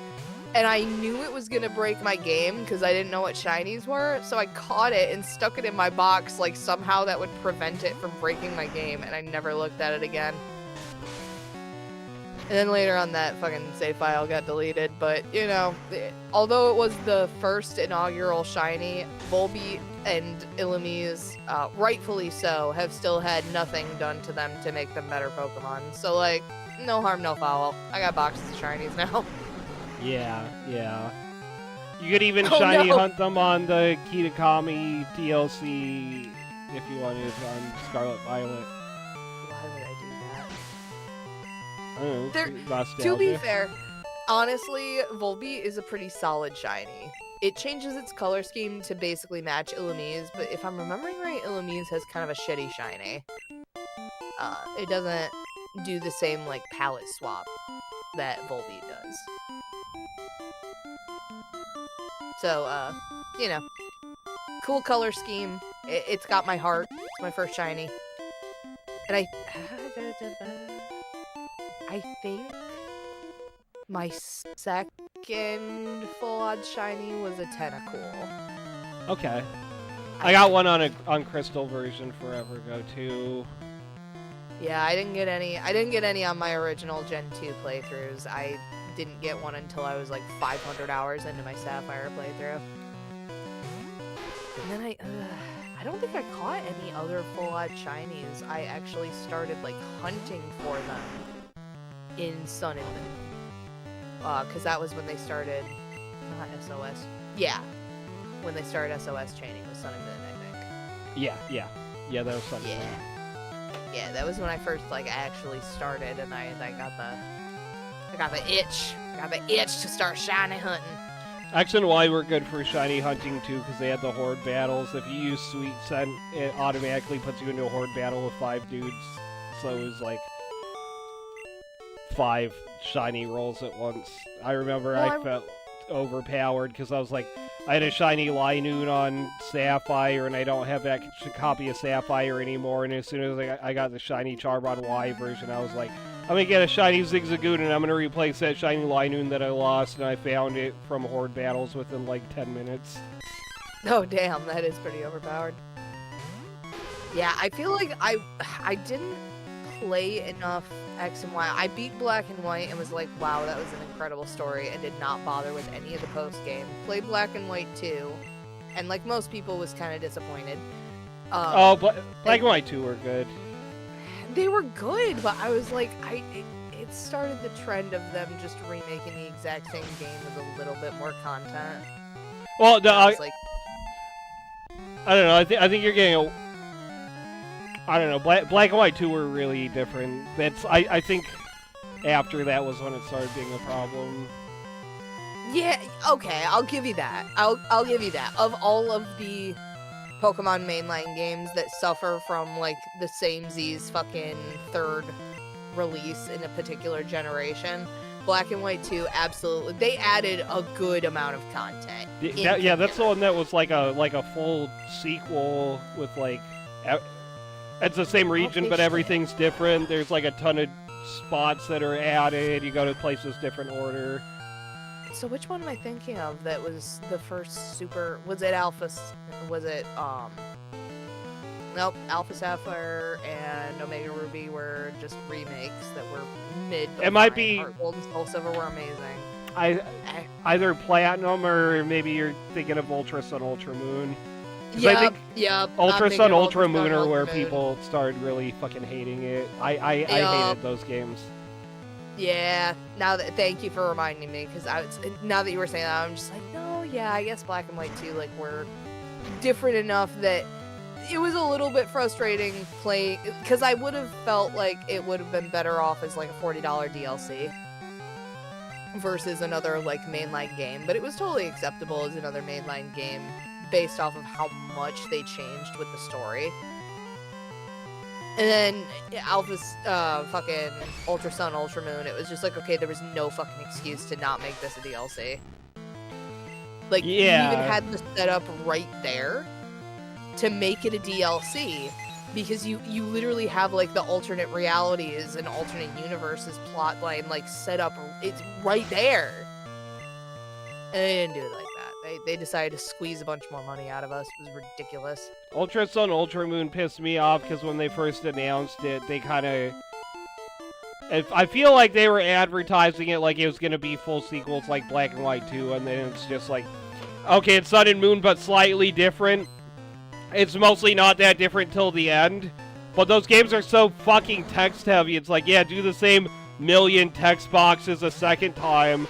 Look really closely, see if you can spot the difference. See if you can spot the fucking difference, dude. I hated that. Yeah, that's... Again, it would have been good as a DLC to be like, hey, pay us an extra like $25, $30 so that your replay can be a little bit different. I would pay for that. I really am going to risk putting on record, Nintendo, if you tell me to give you an extra $25, $30 and give us a like slightly more, you know, like in-depth version the second time around, instead of asking me to pay a second fucking time for the same game, I'll do it. I'll fucking do it. It's the preferred option, actually. That's why I'm glad they're doing DLCs now. A lot of people complain about DLCs, but like, they're making us pay more for games that are mostly the same content you already played, and now it's just like pay slightly less for just the new shit. Yeah. No, 100% agree, because we already know that's the format that Pokemon goes with. We're all used to it by now. We know what Pokemon's game plan is. So instead of waiting with bated breath for fucking Pokemon Z version that we ended up waiting over a decade for, yeah, we can just pay the extra $25, $30 for the DLC, so that when inevitably we want to play through it again, we've got the DLC downloaded. It's all good. It'll be a nice fresh start that's like fresh 75%. It's fresh Avocado, 75% the same game, but that extra 25% was, you know, worth the money. I'd like that. I would like that to be the format going forward.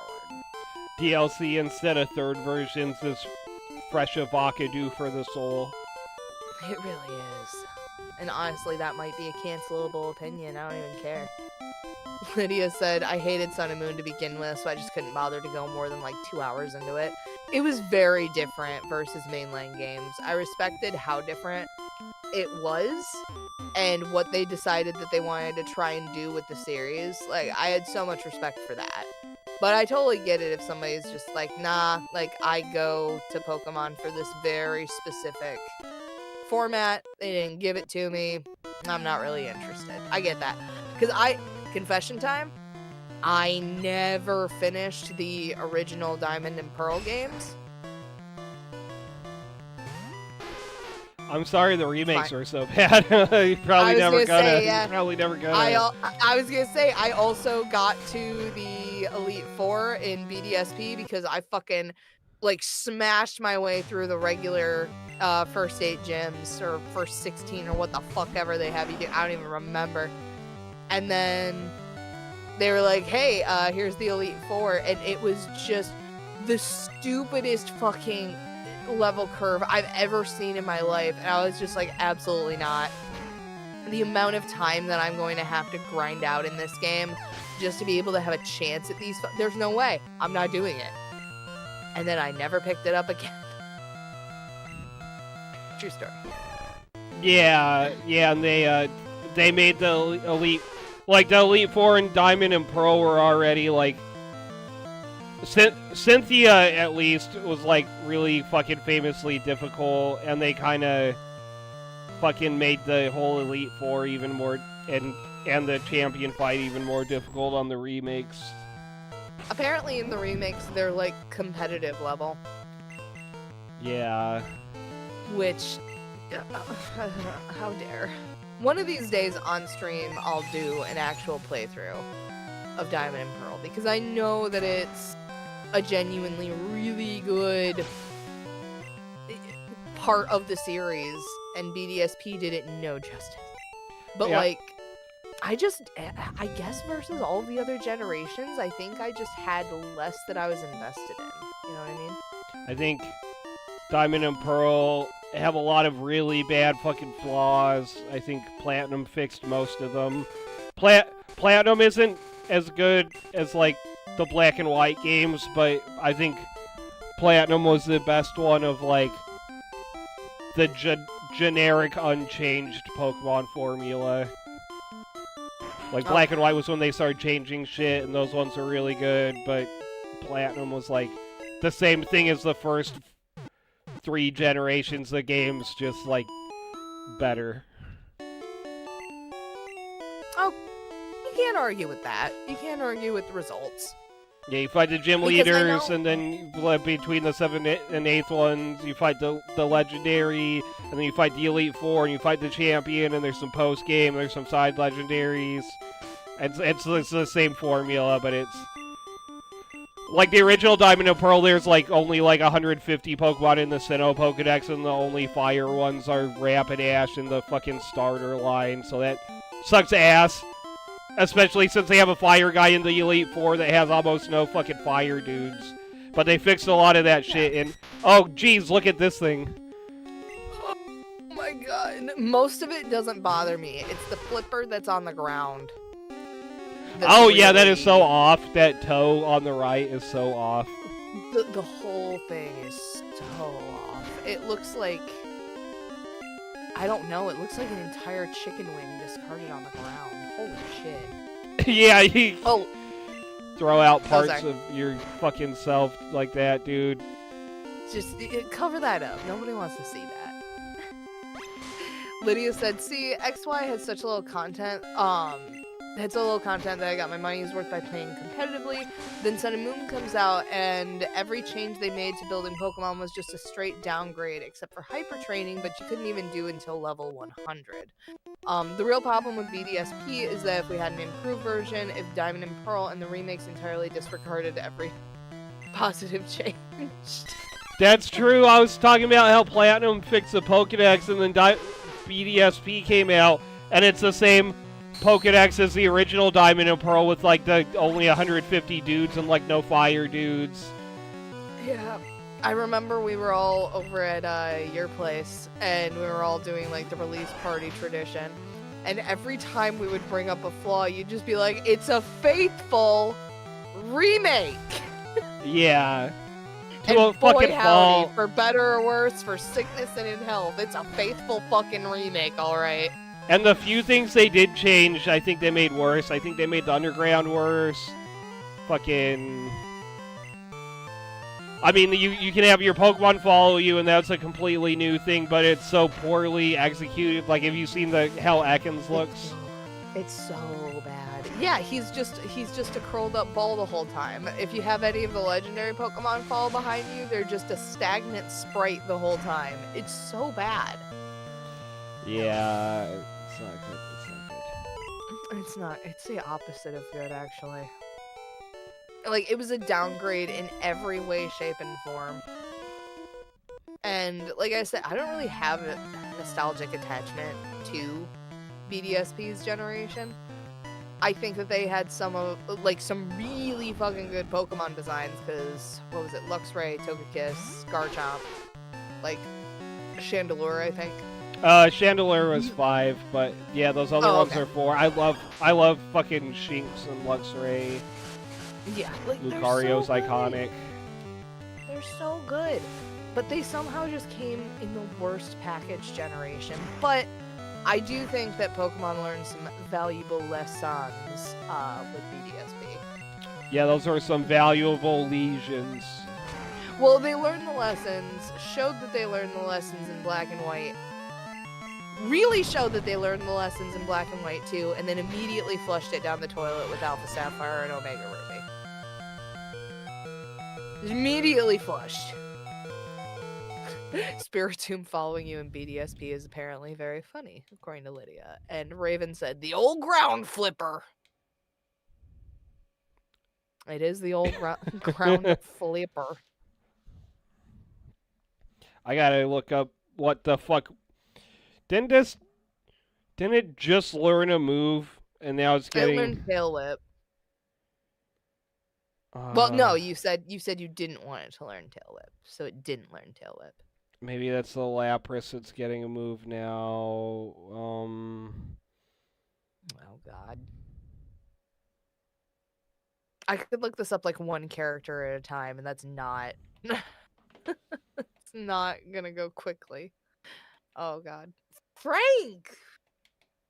Your butt is nuclear tonight! What the fuck? Frank is my dog. And oh my god. Okay, that was the Lapras learning Body Slam. Yeah, Nice. Frank got those fucking butt farts sometimes. Oh my god, he's a pity. They have the most nuclear of farts in existence. It's insane. I just keep thinking he's gotta be done. There can't be any more in the tank. And oh boy, am I wrong. Didn't you say you only feed him beans and salmon and surstrumming? There are chickpeas in his food, so you're not wrong. And my vet's like, yeah, because you give him a bunch of peanut butter on a daily basis, which, like, define a bunch, vet. Like, 2 tablespoons a day is not that much. Anyway. But she's like, oh yeah, like, that's definitely contributing to the farts. And I'm like, I don't think I'll have a very happy dog if I take away the peanut butter at this point in his life. He spent 5 years knowing how beautiful peanut butter is. Like, what am I supposed to do? Take that away from him? I'll live with his stupid nuclear farts. I'm just usually in a much more ventilated room than this. I still haven't let any of my pets upstairs into the recording and streaming room, but I keep thinking I want to bring them up here and see if they want to chill. I'm sure Roscoe would be fine with chilling, and I did move a bunch of the cables around so it's less precarious. See, that's nice. I've got, like, my half of the room where people and pets can exist, and my other half of the room where only I am allowed to exist. But occasionally Frank will jump up on my lap because occasionally I play a scary game, and he gets concerned. Yeah, Frank seems hard to contain. He's like 300 pounds and like 15 feet tall. He acts like it. He really acts like it. Like, one of my coworkers, unfortunately, she just lost her pup, but, she had I believe it was a King Corso? So it was like a 130-pound dog named Faya. And just the most beautiful looking dog on the planet. Oh my gosh. Jet black, got the big old wrinkles on the face, like, oh my goodness. But, yeah, she was literally twice the size of my dog. Oh man. Like 2 times the Frank. I don't know if I could handle that much Frank. Like, that's a whole lot of dog. King Corsos are like pit bulls for pit bull masters. You gotta know what the fuck you're doing because you basically own a lion. I basically own a lion now. It's just a 70-pound lion. That's an actual full-ass lion that you own now. Frank with a mane would be really funny. Oh god, that'd be hilarious. That might be what I do for Halloween this year. But yeah, like I've looked into King Corsos and it's just like, oh my gosh, like just looking at how much they eat. Dear Lord. Dear Lord. Oh yeah, feeding a dog like that would be super expensive. Oh my gosh, I just had to re-up on my dog food today, just feeding one half that size. God, they're lucky they're cute. Because basically he turns my hard-earned cash that I feed him into fucking nuclear farts. So, you know I gotta love him. manages to turn my hard-earned cash and the food that I lovingly scoop for him into farts. This is my pet that I feed my 70-pound creature that I give salmon to, and it makes it into. I give salmon and peanut butter to, and it makes it into a smelly fart. I mean, to be fair, salmon and peanut butter mixed together is also not a pleasant smell. Yeah, that's true. That's true. He Do you doesn't- remember he over the doesn't weekend? Make it any more pleasant. Over the weekend when you were struggling to use the can opener at my place, and you're like, now I smell like fish. Yeah. Well, because you were just like, you just gotta wiggle it. And I did, but I was also wearing a really fluffy sweater. So I splashed fucking fish juice onto myself, and I just smelled like fish juice for the next 2 hours. Yeah, that can opener sucks. I hate it. Oh, it sucks. It's one of those can openers where instead of it going like around the lip of the can and just slicing open like the top inset portion, which to be fair makes a really sharp edge and it's kind of dangerous and the Bean Dip's got the one where it just cuts around the edge so that you can just pull off the whole top in like this nice like single swoop. But the thing is it doesn't always cut all the way through, so it doesn't always like release. And instead of like a regular can where you can just go like, oh, it didn't quite cut this part super well, and just go and recut it, you're just fucking guessing. You're just guessing and like tugging on the can, like where is it not? And then you just go around a second time and you tug at it again and it's still not giving out. And you're like, where the fuck is the weak spot? And then your boyfriend yells from the couch, babe, you just gotta pull on it. And you pull on it and it sprays fish juice all over you. Yeah, it cuts like below the rim and cuts the whole top of the can off, but you can't really see where it's cutting. So yeah, you gotta like jiggle it and hope you don't get stuff on you.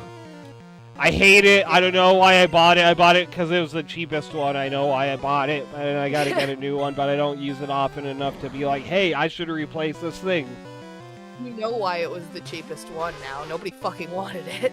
Yeah, the unwanted bastard of fucking can openers.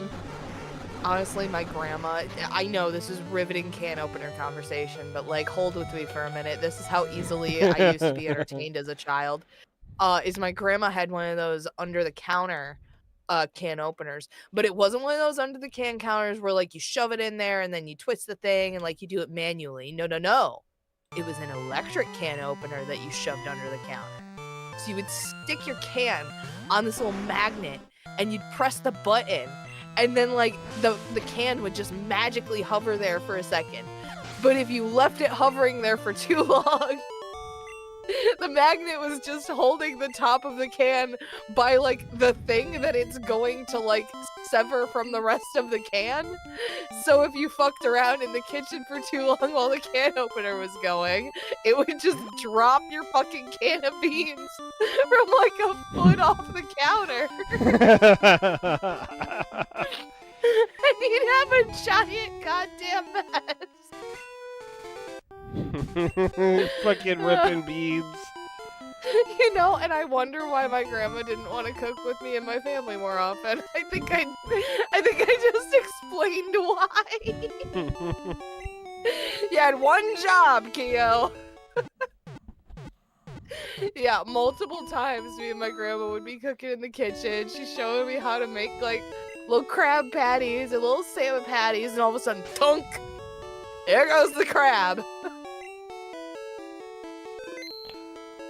Oh god, good memories. Also, it was the most obnoxious appliance in the kitchen. It had the most singular task. It would randomly cut you while you were trying to reach up and grab a glass because the fucking blades like stuck out from underneath this electric can opener. I loved that fucking thing. I want to find one just like it. I want it in my kitchen. And if somebody's like reaching up for a glass and gets themselves cut on it, I'm gonna be like, that's because you need to get the fuck out of my kitchen!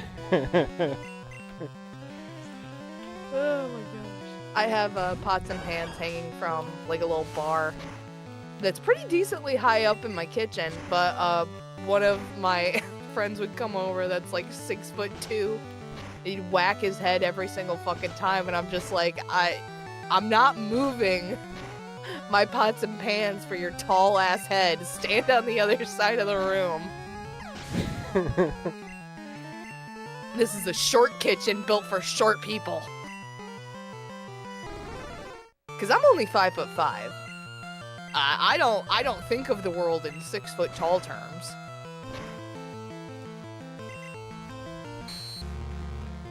And I have that privilege. There was a while I was kind of like predating this girl that was like pretty short compared to me, and I would go to her house and she'd be like, "Hey, can you get this off the top of the fridge for me?" And I'm like, "Dude, you're the only person that lives here. Why do you keep putting shit out of your own fucking reach?"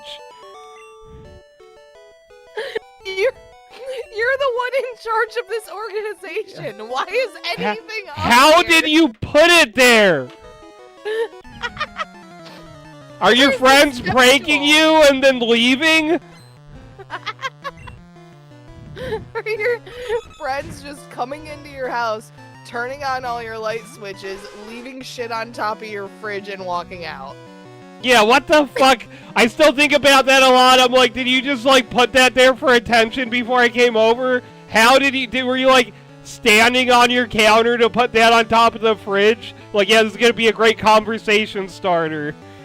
She, as you bring this up, she's like trying desperately to kick the footstool she owns like underneath the oven. No, I got no idea how it got up there. To be fair, I do have like $30. Well, okay, I don't anymore because I just ran out of my stock. To be But fair, I usually do have $30. No, I don't. I lied. Okay, yeah, the way I phrased that was... Babe, I love you. You okay? Yeah, I'm good. I've got $30. If you can't handle me at my brokest, you don't deserve me at my $30. I say $30 because, like, you think, oh yeah, that's not a huge amount of money. But then when I tell you I have $30 of pasta, that's a shitload of pasta, right? That is a lot of pasta, dude. Pasta's fucking not very expensive. Just It's pasta dirt by cheap. itself, yeah. Is dirt cheap. So I usually like to keep at least 8 mason jars, like gallon mason jars, the big fuckers. Like the I got a jar of dirt, fucking like big motherfuckers. And I like to keep at least like 6 to 8 of those full of dry pasta at any one time, just because I like having it. It's a broke food. It'll keep me sustained. I like having it.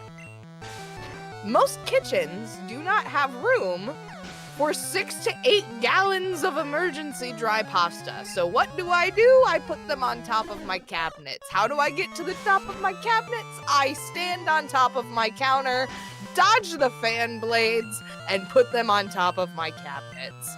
Can a normal person reach up there? Absolutely the fuck not. I rest my case. Sometimes you store things in places you can't reach, and you just chance breaking your neck to get at them. Holy shit. Oh my god, Noble Cooper. But why are there 5'1" foot tall girls who only date 6 foot people? Like, what if they get angry at you one day and they put you on top of the fridge as a timeout? Yeah. Okay, true fucking story. I dated a guy that he was 6'4" or 6'5". So he was a full ass foot taller than me. And at one point we got into like, it wasn't like an actual fight, but then he picked me up by my armpits to look me in the eye, and it almost became a real fight. That is a real fucking thing that happened. And like, cause he was trying to calm me down and it wasn't that serious. And like, I was in high school and he was a little bit older and he was just like, hey, calm down. And I was not having it. And he immediately put me back down. I was just like, okay, that wasn't funny. Got it. Raven, who needs uppies? I got you. Who needs uppies? Raven is very fucking tall. Oh my god, Raven could get either of us for uppies, honestly. I would not ask that of you. Especially when I'm okay, maybe if I'm in a bad mood and I need to feel taller than B-Dip, I might call on you and be like, Raven! I need to be taller than this man! Yeah, Raven's gotta hold Keo up so that she can act like she's taller than me to look down on me. Hold me up so I can look down on him! Oh my god, exactly. I remember a couple of times, because I have these heels that basically make us the same height. Because they're like 3-inch heels, like they're big fuckers. And I remember you're talking looked about at your me- like 3 feet tall heels with the fish in them, the glass heels with the fish in them, the platform God. heels if I that you wear when had- you get mad at me. If I had 3-foot tall platform boots with the fish in them, I would be in Paris strutting that shit. If I have fucking aquarium boots, I have the money for a fucking trip to go show these bitches off somewhere I'll get photographed. Oh my god, Pinsir doesn't have eyeballs. He's got little dots. No, those are just bumps. Oh my god. That was terrifying. Yeah, I just immediately run into that thing. It always freaks me out that one of the executes is broken. Well, but the execute that's broken in this one has eyeballs. He doesn't have eyeballs in the rest of the renditions of the sprites, which definitely implies he is no longer on this corporeal existence. Yeah. He's Is an this omelet Lost? now. Is this a Lost reference? Is this Lost? Is Oh, this no. Lost? Raven said, I have hit my head many times on lights at Tip's parents' home in the basement. Oh no, this world was not built for you, Raven. That's true. This world that's was not true. built to accommodate your very, very tall stature. Which I really used to want to be like 6 foot tall, and now that I have existed as a 5'5" person for long enough, wow, that would be an inconvenience. Jesus Christ. Like, especially like the fact that you just have to be aware of ceilings perpetually has just got to be a headache. And also literally turns into a headache when you smack your head on multiple ceiling fans and lights. Noble Cooper, I'm 5'6". We're about the same height. I say I'm 5'5". I'm 5'4" 3/4. I'm not fucking. I'm not saying I'm 5'4" because that shit's a lie. I'm rounding up. And I can wear heels and fucking. Beat it! Fetch me my aquarium heels! The ones for when you're mad at me? Yes! Raven, I need uppies so I don't snap my ankle. Babe, fetch me my tall shoes so I can look down on you when I yell at you. Oh my god. Why is that fucking Robert Downey Jr. in Iron Man when he's arguing with Gwyneth Paltrow? Oh, yeah. Jarvis, lift me up 5 feet so I can yell at her from up above.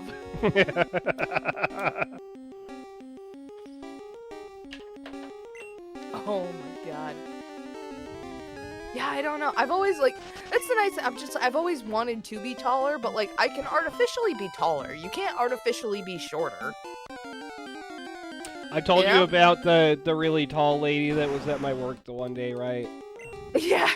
You were like it's like she was like head of the flock and everybody else was sort of like just sort of gaggling around her. Yeah, she was with a tour group, and it was like 7 or 8 old normal height dudes, and then this like she looked like she was like mid-20s and was like fucking like almost 7 feet tall, just like towering over all of them from the middle of their cluster, writing on a note like a clipboard.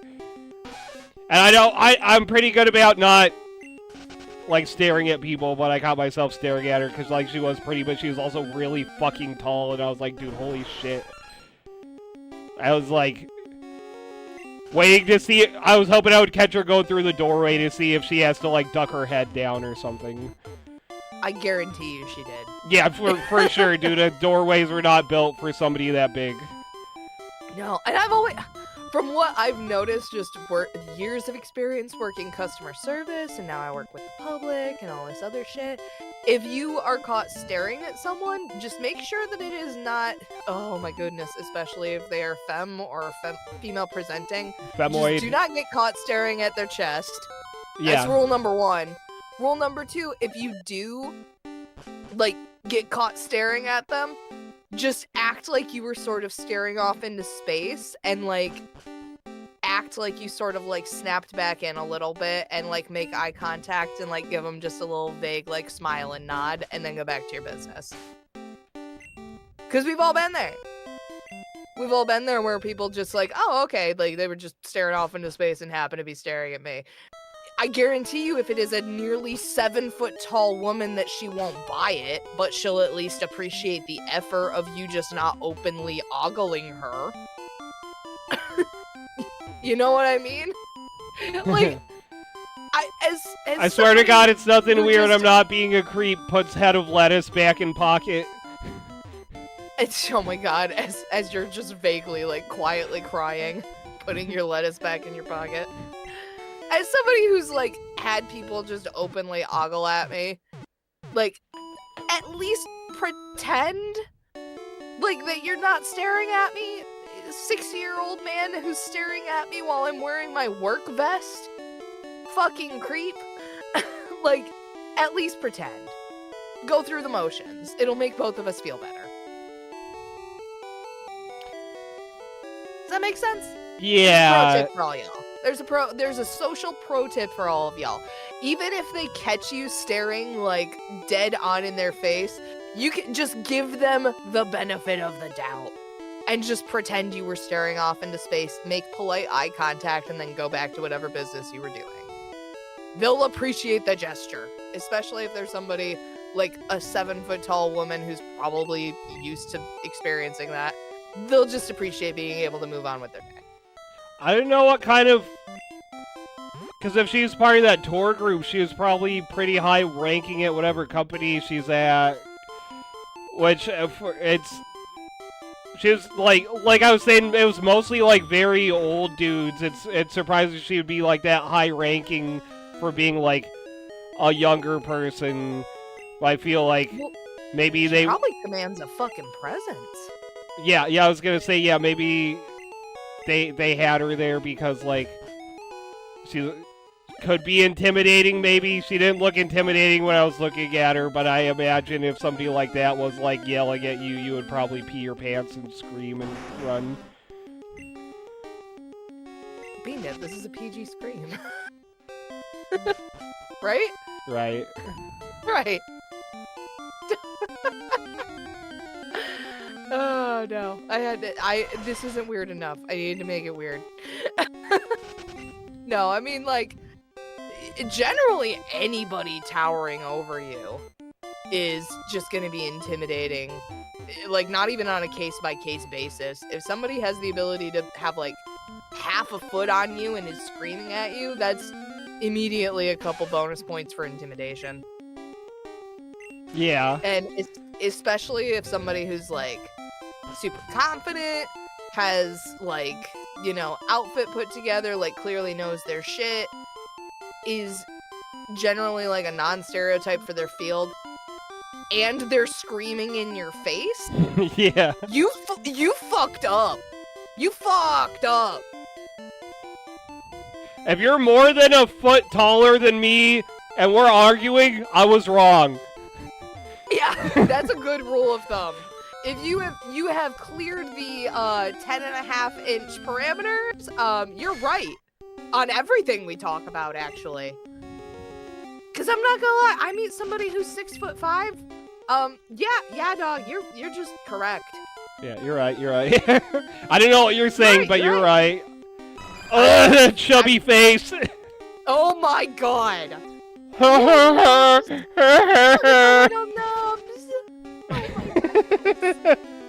Anyway, I think we just explained why Lady Dimitrescu had such popular fan base. Is over a foot taller than me and yelling at me. You're right. You're right. You're right. You're automatically correct. It's like, I'm going to suck the blood from you until you die. Yeah, you're right. I messed up. Yeah. You're right. I was wrong. You're right. I was wrong. Yup. Wait, what? Yeah, there's nothing I could say in this situation. You're right. You're right. I messed You're up. right. You're right. I was wrong. You were right. I was wrong. You're right. Noble Cooper from a buddies that's 6'1". His trainer explains because of his height and weight, simply running will make his body stronger. Being tall and fast is needed. I mean, like, I'd love to be tall and fast, but as Raven said, I'm tall and slow. Raven is tall and slow. I am short and pretty slow. Oh, I was right at the house. Pretty slow. Dead. Fucked up. I fucked up. You're right. I was wrong. You're good. I wasn't right actually because I didn't say anything. Right, because you're shorter than me. I have heels that will make me taller than you, thereby making me right. Yeah, you're right. I fucked up. I hate this sorry. bit. How many shoes do you own that'll make you right? That's what I fucking thought. Oh my god. Noble Cooper, you were almost beaten at the gym, but he was being harassed by a guy, so he bent over, he slapped him on the butt, told him he was ready to go. Oh my god, I'm not reading the rest of that. I'm so glad that he got the fucking image, because, like, dude, that's the thing. Especially, I think that there was a saying that was saying, especially super bro dudes who are, like, ready to harass folks, like, regardless of gender, just any super bro dude that's harassing folks in the fucking gym, and, you know, even regardless of gender, anybody can do that and be a super heckling piece of shit, but it really is based off of that fear of being treated like you're somehow the weaker sex, and that's usually bro dudes hitting on women at the gym. That's when you usually hear it.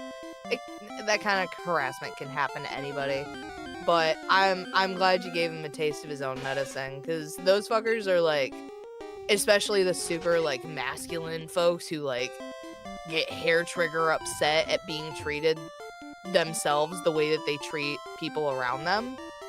Like, I'm not gonna say deserves to get harassed, but maybe deserves to get a little taste of their own medicine, you know? Yeah, they don't deserve to be harassed, but they deserve to be kind of spat on, fucking punched in the mouth a little bit. Well... We don't endorse violence on RIP Eradicate or Kyo No, Dia. you go ahead and do it! Yeah, just go to the gym, start punching everybody you see there in the gut. Call it a mosh pit. It's fine. Go to start blasting heavy metal, and then it's a mosh pit. It's fine. Yeah. But no, for real. I'm glad that there are folks who are willing to stand up for folks who are... Because, like, you're never going to be put in that position where somebody is, like, subjecting you to, like, that kind of... I'll just call it bullying. That sounds infantilizing, but that's the whole point, right? Is it's meant to, like, infantilize and dismiss your opinions and your personhood, and that's why it works. Is it almost invariably works by intimidation. And if Terry fucking Crews can be intimidated by somebody, like, coming on to him when he didn't want or expect it, you're not a little bitch for not, you know, for not reacting in the way that you hoped that you would in that situation. You're not a little bitch. Somebody else was a little bitch at you. Like, and you being off-put by that is a totally normal reaction. Yeah, Noble Cooper. It was gonna be a fight, and I would have lost, but I didn't care. Dude, that's because you were willing to stand up for your morals, and that's important. Don't put yourself in bodily harm's way if you can help it.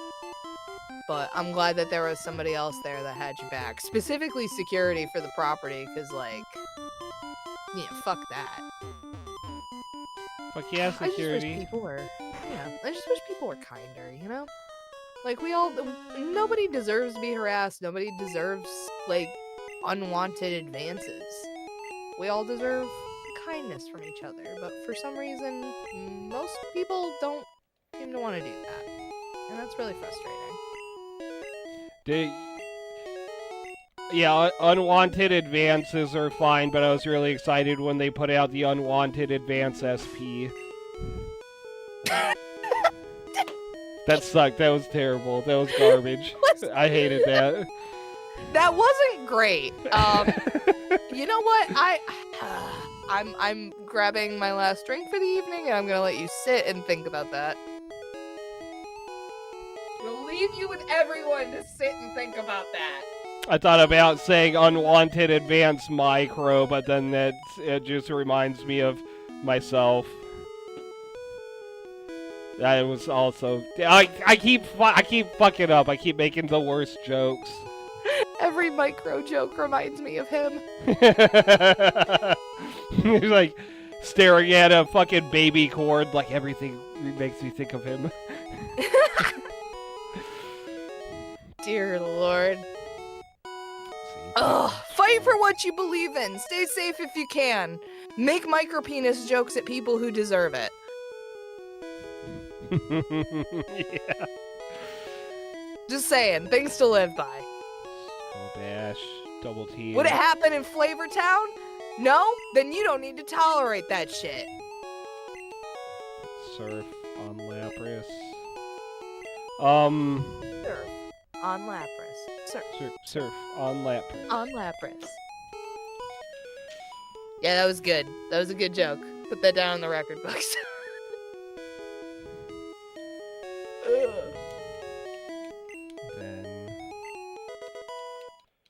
Sorry, this is boring right now. I'm going through using these TMs and HMs before depositing a ton of this shit into the PC.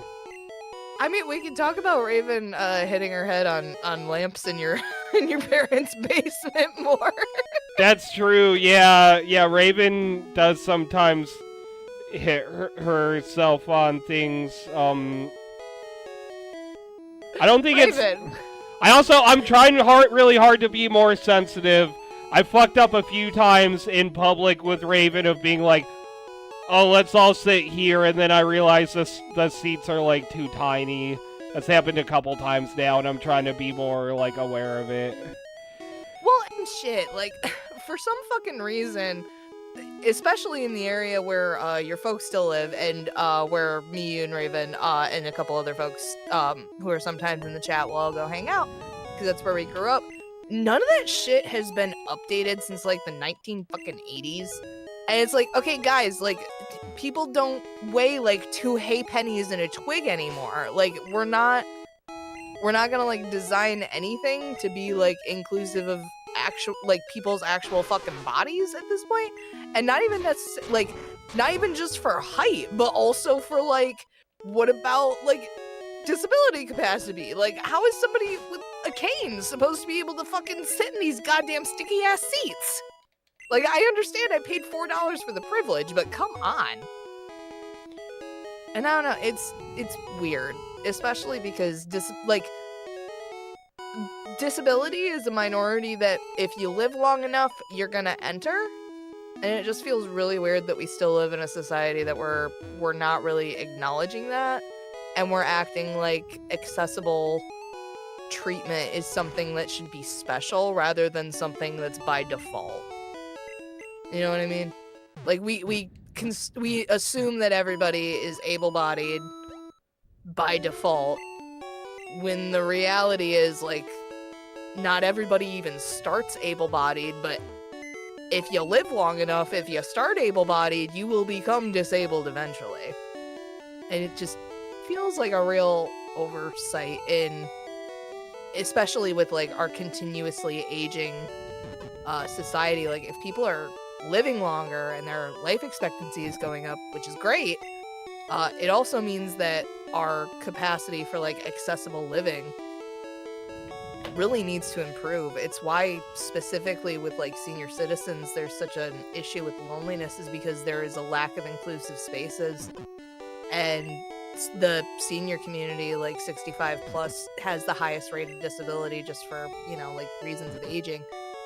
But there's also a significant portion of folks who are in like the 0 to 5 bracket that have different abilities that are in our age bracket who are just like young adults trying to exist in the world and like get out in their careers or go out and do their social life.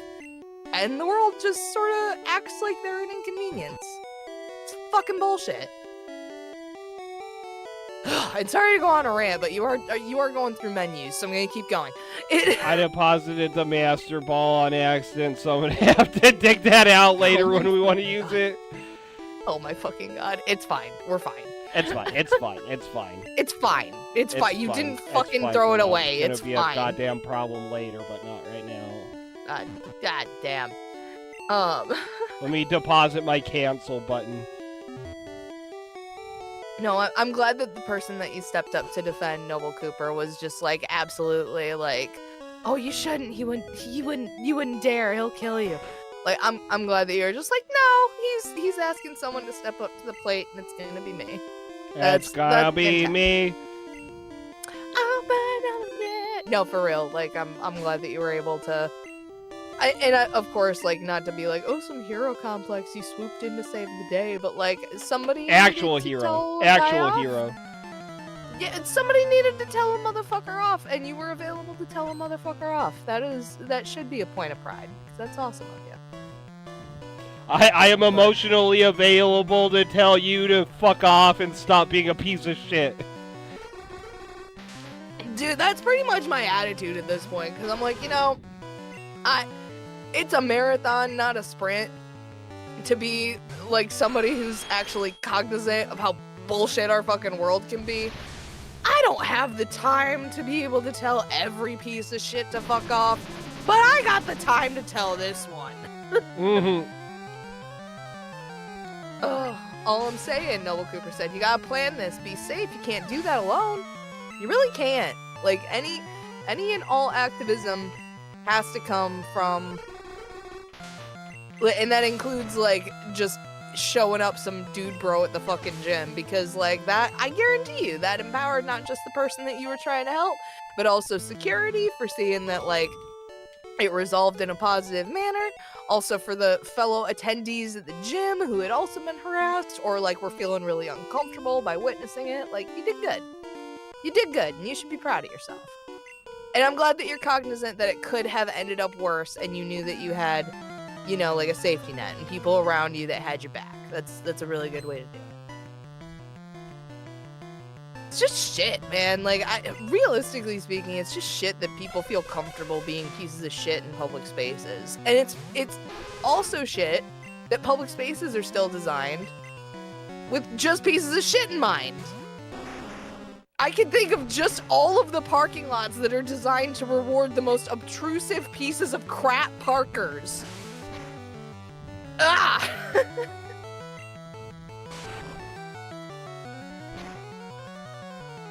That's also because not only did I have a semi-truck park in front of me, but like 2 days ago I had somebody fucking nearly like back right up into me in the grocery store parking lot, so I blared on my horn.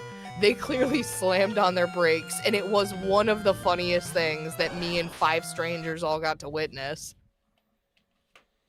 Because this dude was clearly backing up and nearly hit me.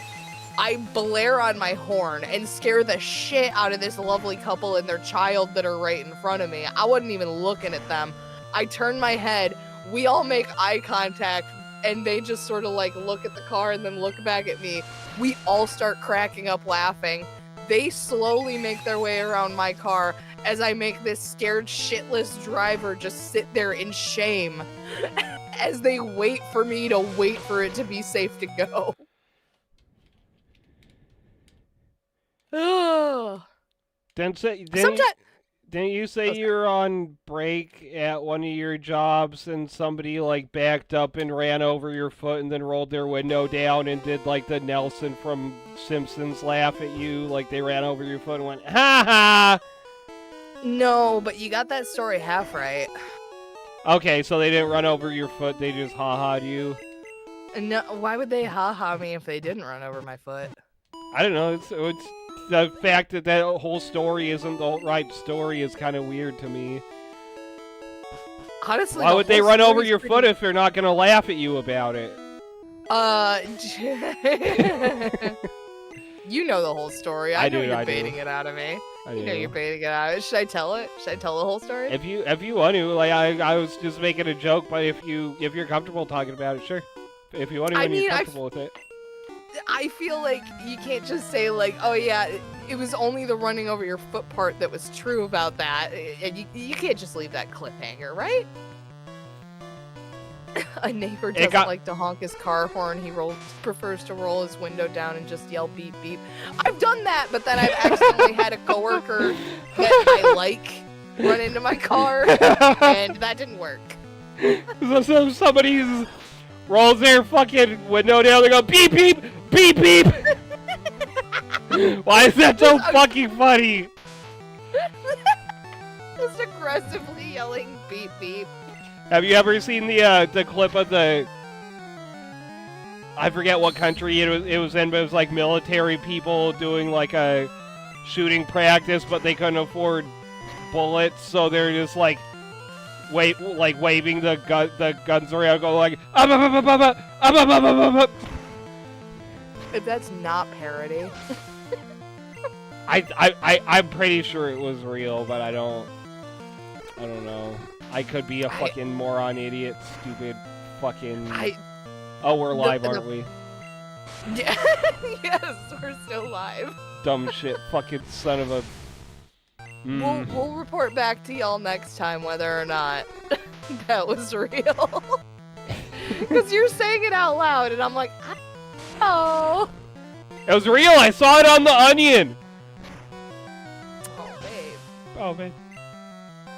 What's your degree in again? Journalism. Yeah. With a side of fries.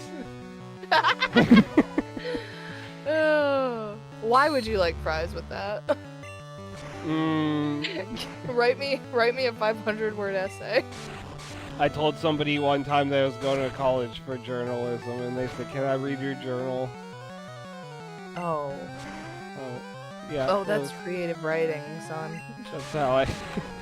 that was kind of my reaction too. I read that text. I was like, "Oh, okay." Oh, they have no idea. I'm going to college to learn how to write a journal. Okay. There's a Gravity Falls joke in there, but I'm just gonna leave it.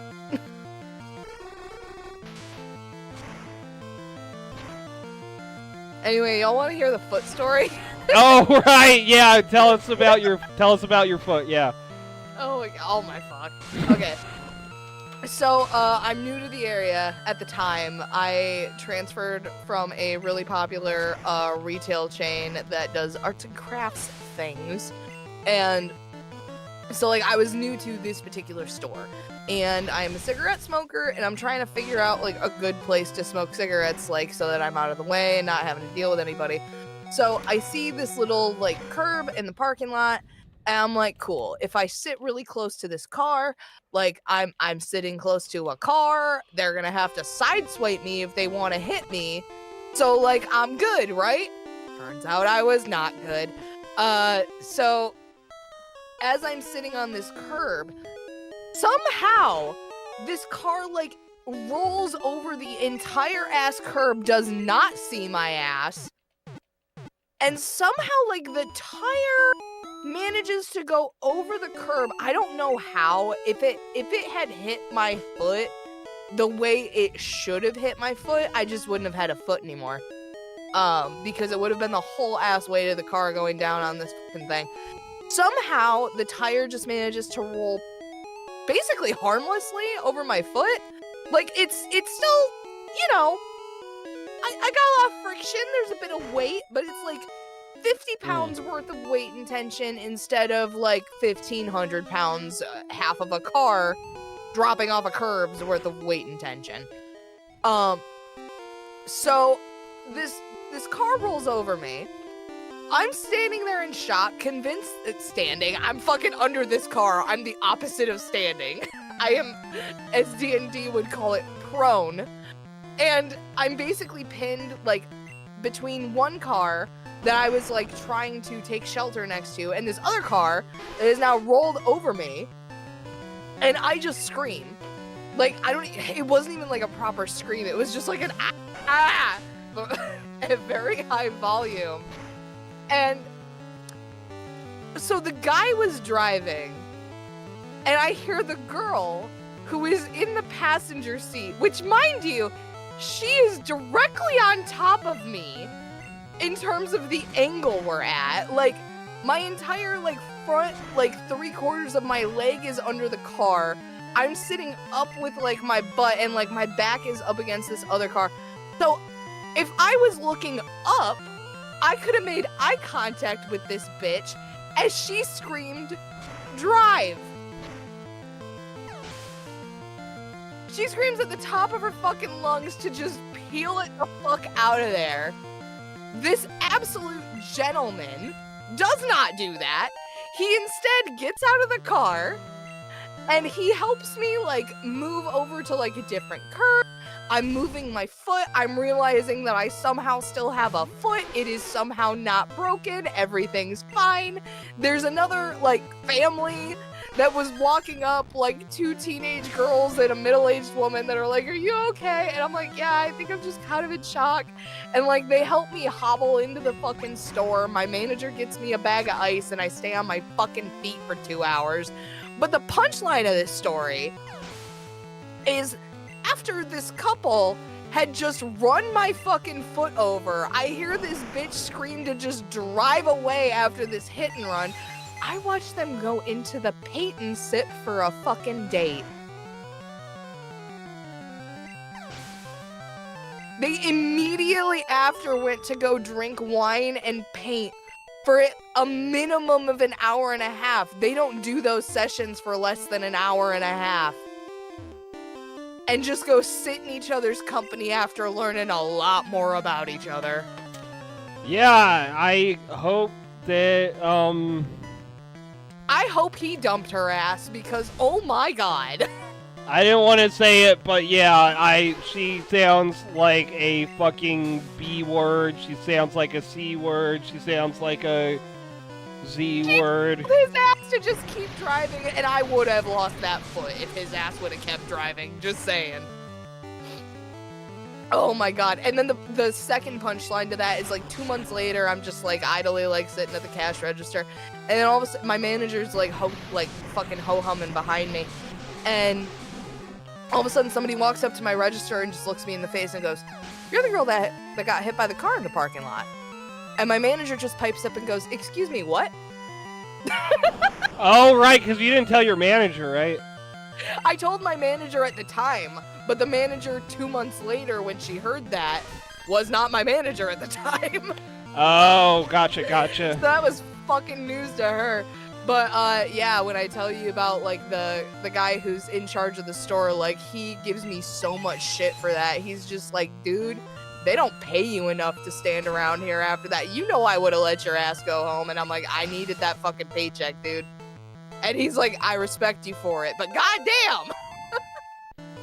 I totally forgot the second part of that story because you have told me that before, but I thought you were going to say somebody came into the store and said, "Hey, didn't I run you over?" That would have been funnier. That would have been a lot funnier if they would have just owned up to it like that. But no, the younger of the 2 girls, I think I remember, they were just like, "Yeah, me and my sister and my mom saw this chick get fucking run over and her ass limped back into the store and kept working." And my manager's sitting there and, like, we're joking around because, like, I've worked at this store for, it was going on like 6 years at the point of this story. So, like, I am immune. This manager has been working at this entire franchise for 2 years. She cannot touch me. She knows that my manager would have her head before mine. So, like, these 2 girls are like, "You need to give her a raise." And I'm turning around like, "Yeah, manager, you should give me a raise." But also she's sitting there, like, in awe. Like, I made the manager position. This bitch got hit by a car and wasn't even offered the manager position. And in my head, I'm like, "Yeah, you should have seen in my file. I don't fucking want it." Like, I already got hit by a car for this company. I'm not fucking doing anything else. And that's the story about how I definitely broke a couple up. Hell yeah. Oh, I also broke a different couple up, but that's a different story. I've broken at least 2 couples up, just by sort of existing in proximity to them. That is not a brag. Boy, dysfunctional couples have existed around me. What was the second one? Where I was smoking the jazz tobacco, and The skunky ska. the skunky ska, and maybe for a donation gave some to one member of a couple, and then mentioned later to the other member of the couple that I had done so and partaken in the jazz cabbage, and they got super fucking pissed and abandoned them in the town where they were where they were flying a sign. Oops. I don't think I heard that one. Yeah, there's more to that story, but I am not gonna say it on Twitch. Okay. But yeah, suffice to say, she was real pissed that because she had apparently been off like trying to make the money to get the fuck out of town, and he was like hanging out, just fucking smoking the ska skunk in a fucking parking lot with some random strangers, and she was not a fan of that news. Not a fan. And I was some 20-year-old dipshit in college, so like I'm not taking responsibility for your marital problems, baby. I'm gonna fight Koga, and then do you want to call it good for tonight after that? I probably should. I've shared enough. It's gonna get weird if I. Oh, you're go doing great. longer. You're carrying the talk right now. You're trying to fucking decode fucking Japanese in real time right now. And fucking listen. I'm trying to comment on your like feet stories, your ska stories, your. Dude, I have so many stories. Like, I joke around with my coworkers. I'm like, no. I'm boring by choice now. Yeah, that's true. That's true. Like, it really is. Like, I do not have any fear of missing out because I do not miss out on what I know is happening out there. I'm fully aware, and I don't want any part of it.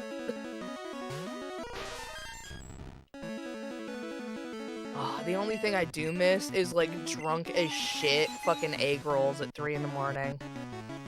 I'm the egg roll. I am the egg roll. Like, that's the one feeling that you can't replicate, is successfully, like, walking with your pack of, like, 4 or 5 other miscreants and managing to make it to the Chinese store. Make it to the Chinese restaurant, like, before they close. And just eating an absurd amount of fried food after, like, you feel like you've just completed a fucking Lord of the Rings style epic quest. Like, that is the one thing that I do truly miss, is just the adventure part of it. But realistically speaking, I can look back on it and go like, yeah, maybe like 1 out of every 6 or 7 ventures ended like that. Most of them just ended up with 1 or 2 of my friends puking in the toilet, an Uber having to get called, like fucking relationships broken, people crying. Hearts broken, relationships broken, eyes feet broken. Tearing, yeah, feet broken. So, you know, like, are the fun stories absolutely fun, regaling? 1000%. Were they the majority of the nights out? Oh, absolutely the fuck not. One of my friends nearly broke their foot trying to kick over a fucking construction cone, not realizing that there was a goddamn cinder block underneath it. Ooh. That was... I mean, was it fun to watch? Am I giggling a little bit remembering it? Yeah. Was it a fun night for him? Absolutely the fuck not. I saw a friend one time lose the front of their shoe and almost a toe trying to move a snapping turtle out of the road. Yeah, that's why you get the scooper out. You either have a, I don't know, There's many a tools that you have in the back of your Midwestern car. You got a shovel? Use that. You got an ice brush? Use that. Me and my mom, the last time that we saw a snapping turtle on the road, we had an empty 12-pack White Claw box.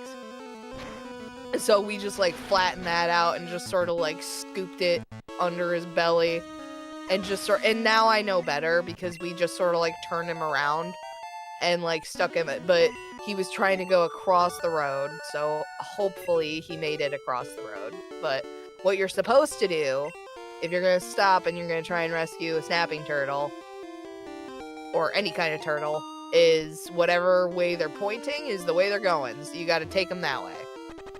If you just try to turn them around and stick them on the other side of the road, they're just gonna end up back on the other side of the road or in the middle of the road. Yeah, they'll turn around and keep going back the way that they were going and back onto the road, and then they're exposed to danger more, and it's your fault. You put them in that position, you monster! No. They were already in danger when I came across them. Yeah, but now they gotta go across the whole road instead of half the road. Well, we didn't take them off of half the road. He was like hanging out over on like the median. You know what I mean? Like he was about to start crossing.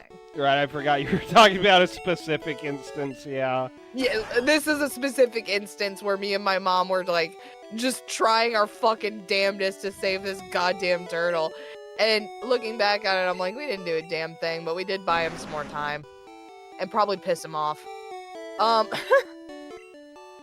But, like, ideally, if you've got, like, a towel or something, you just fucking drop the towel on him, you fucking grab him and just fucking drop him on the other side of the road, he'll be fine. Like, don't drop him, but, like, you know. Yeah. Keep your shoes out of the way, plop him down with a little towel around him, and then yank the towel out and let him have his little hissy fit, and then scamper off into the woods.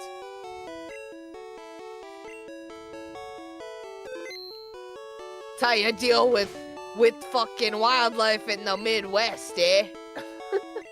That's Canada. So, big news.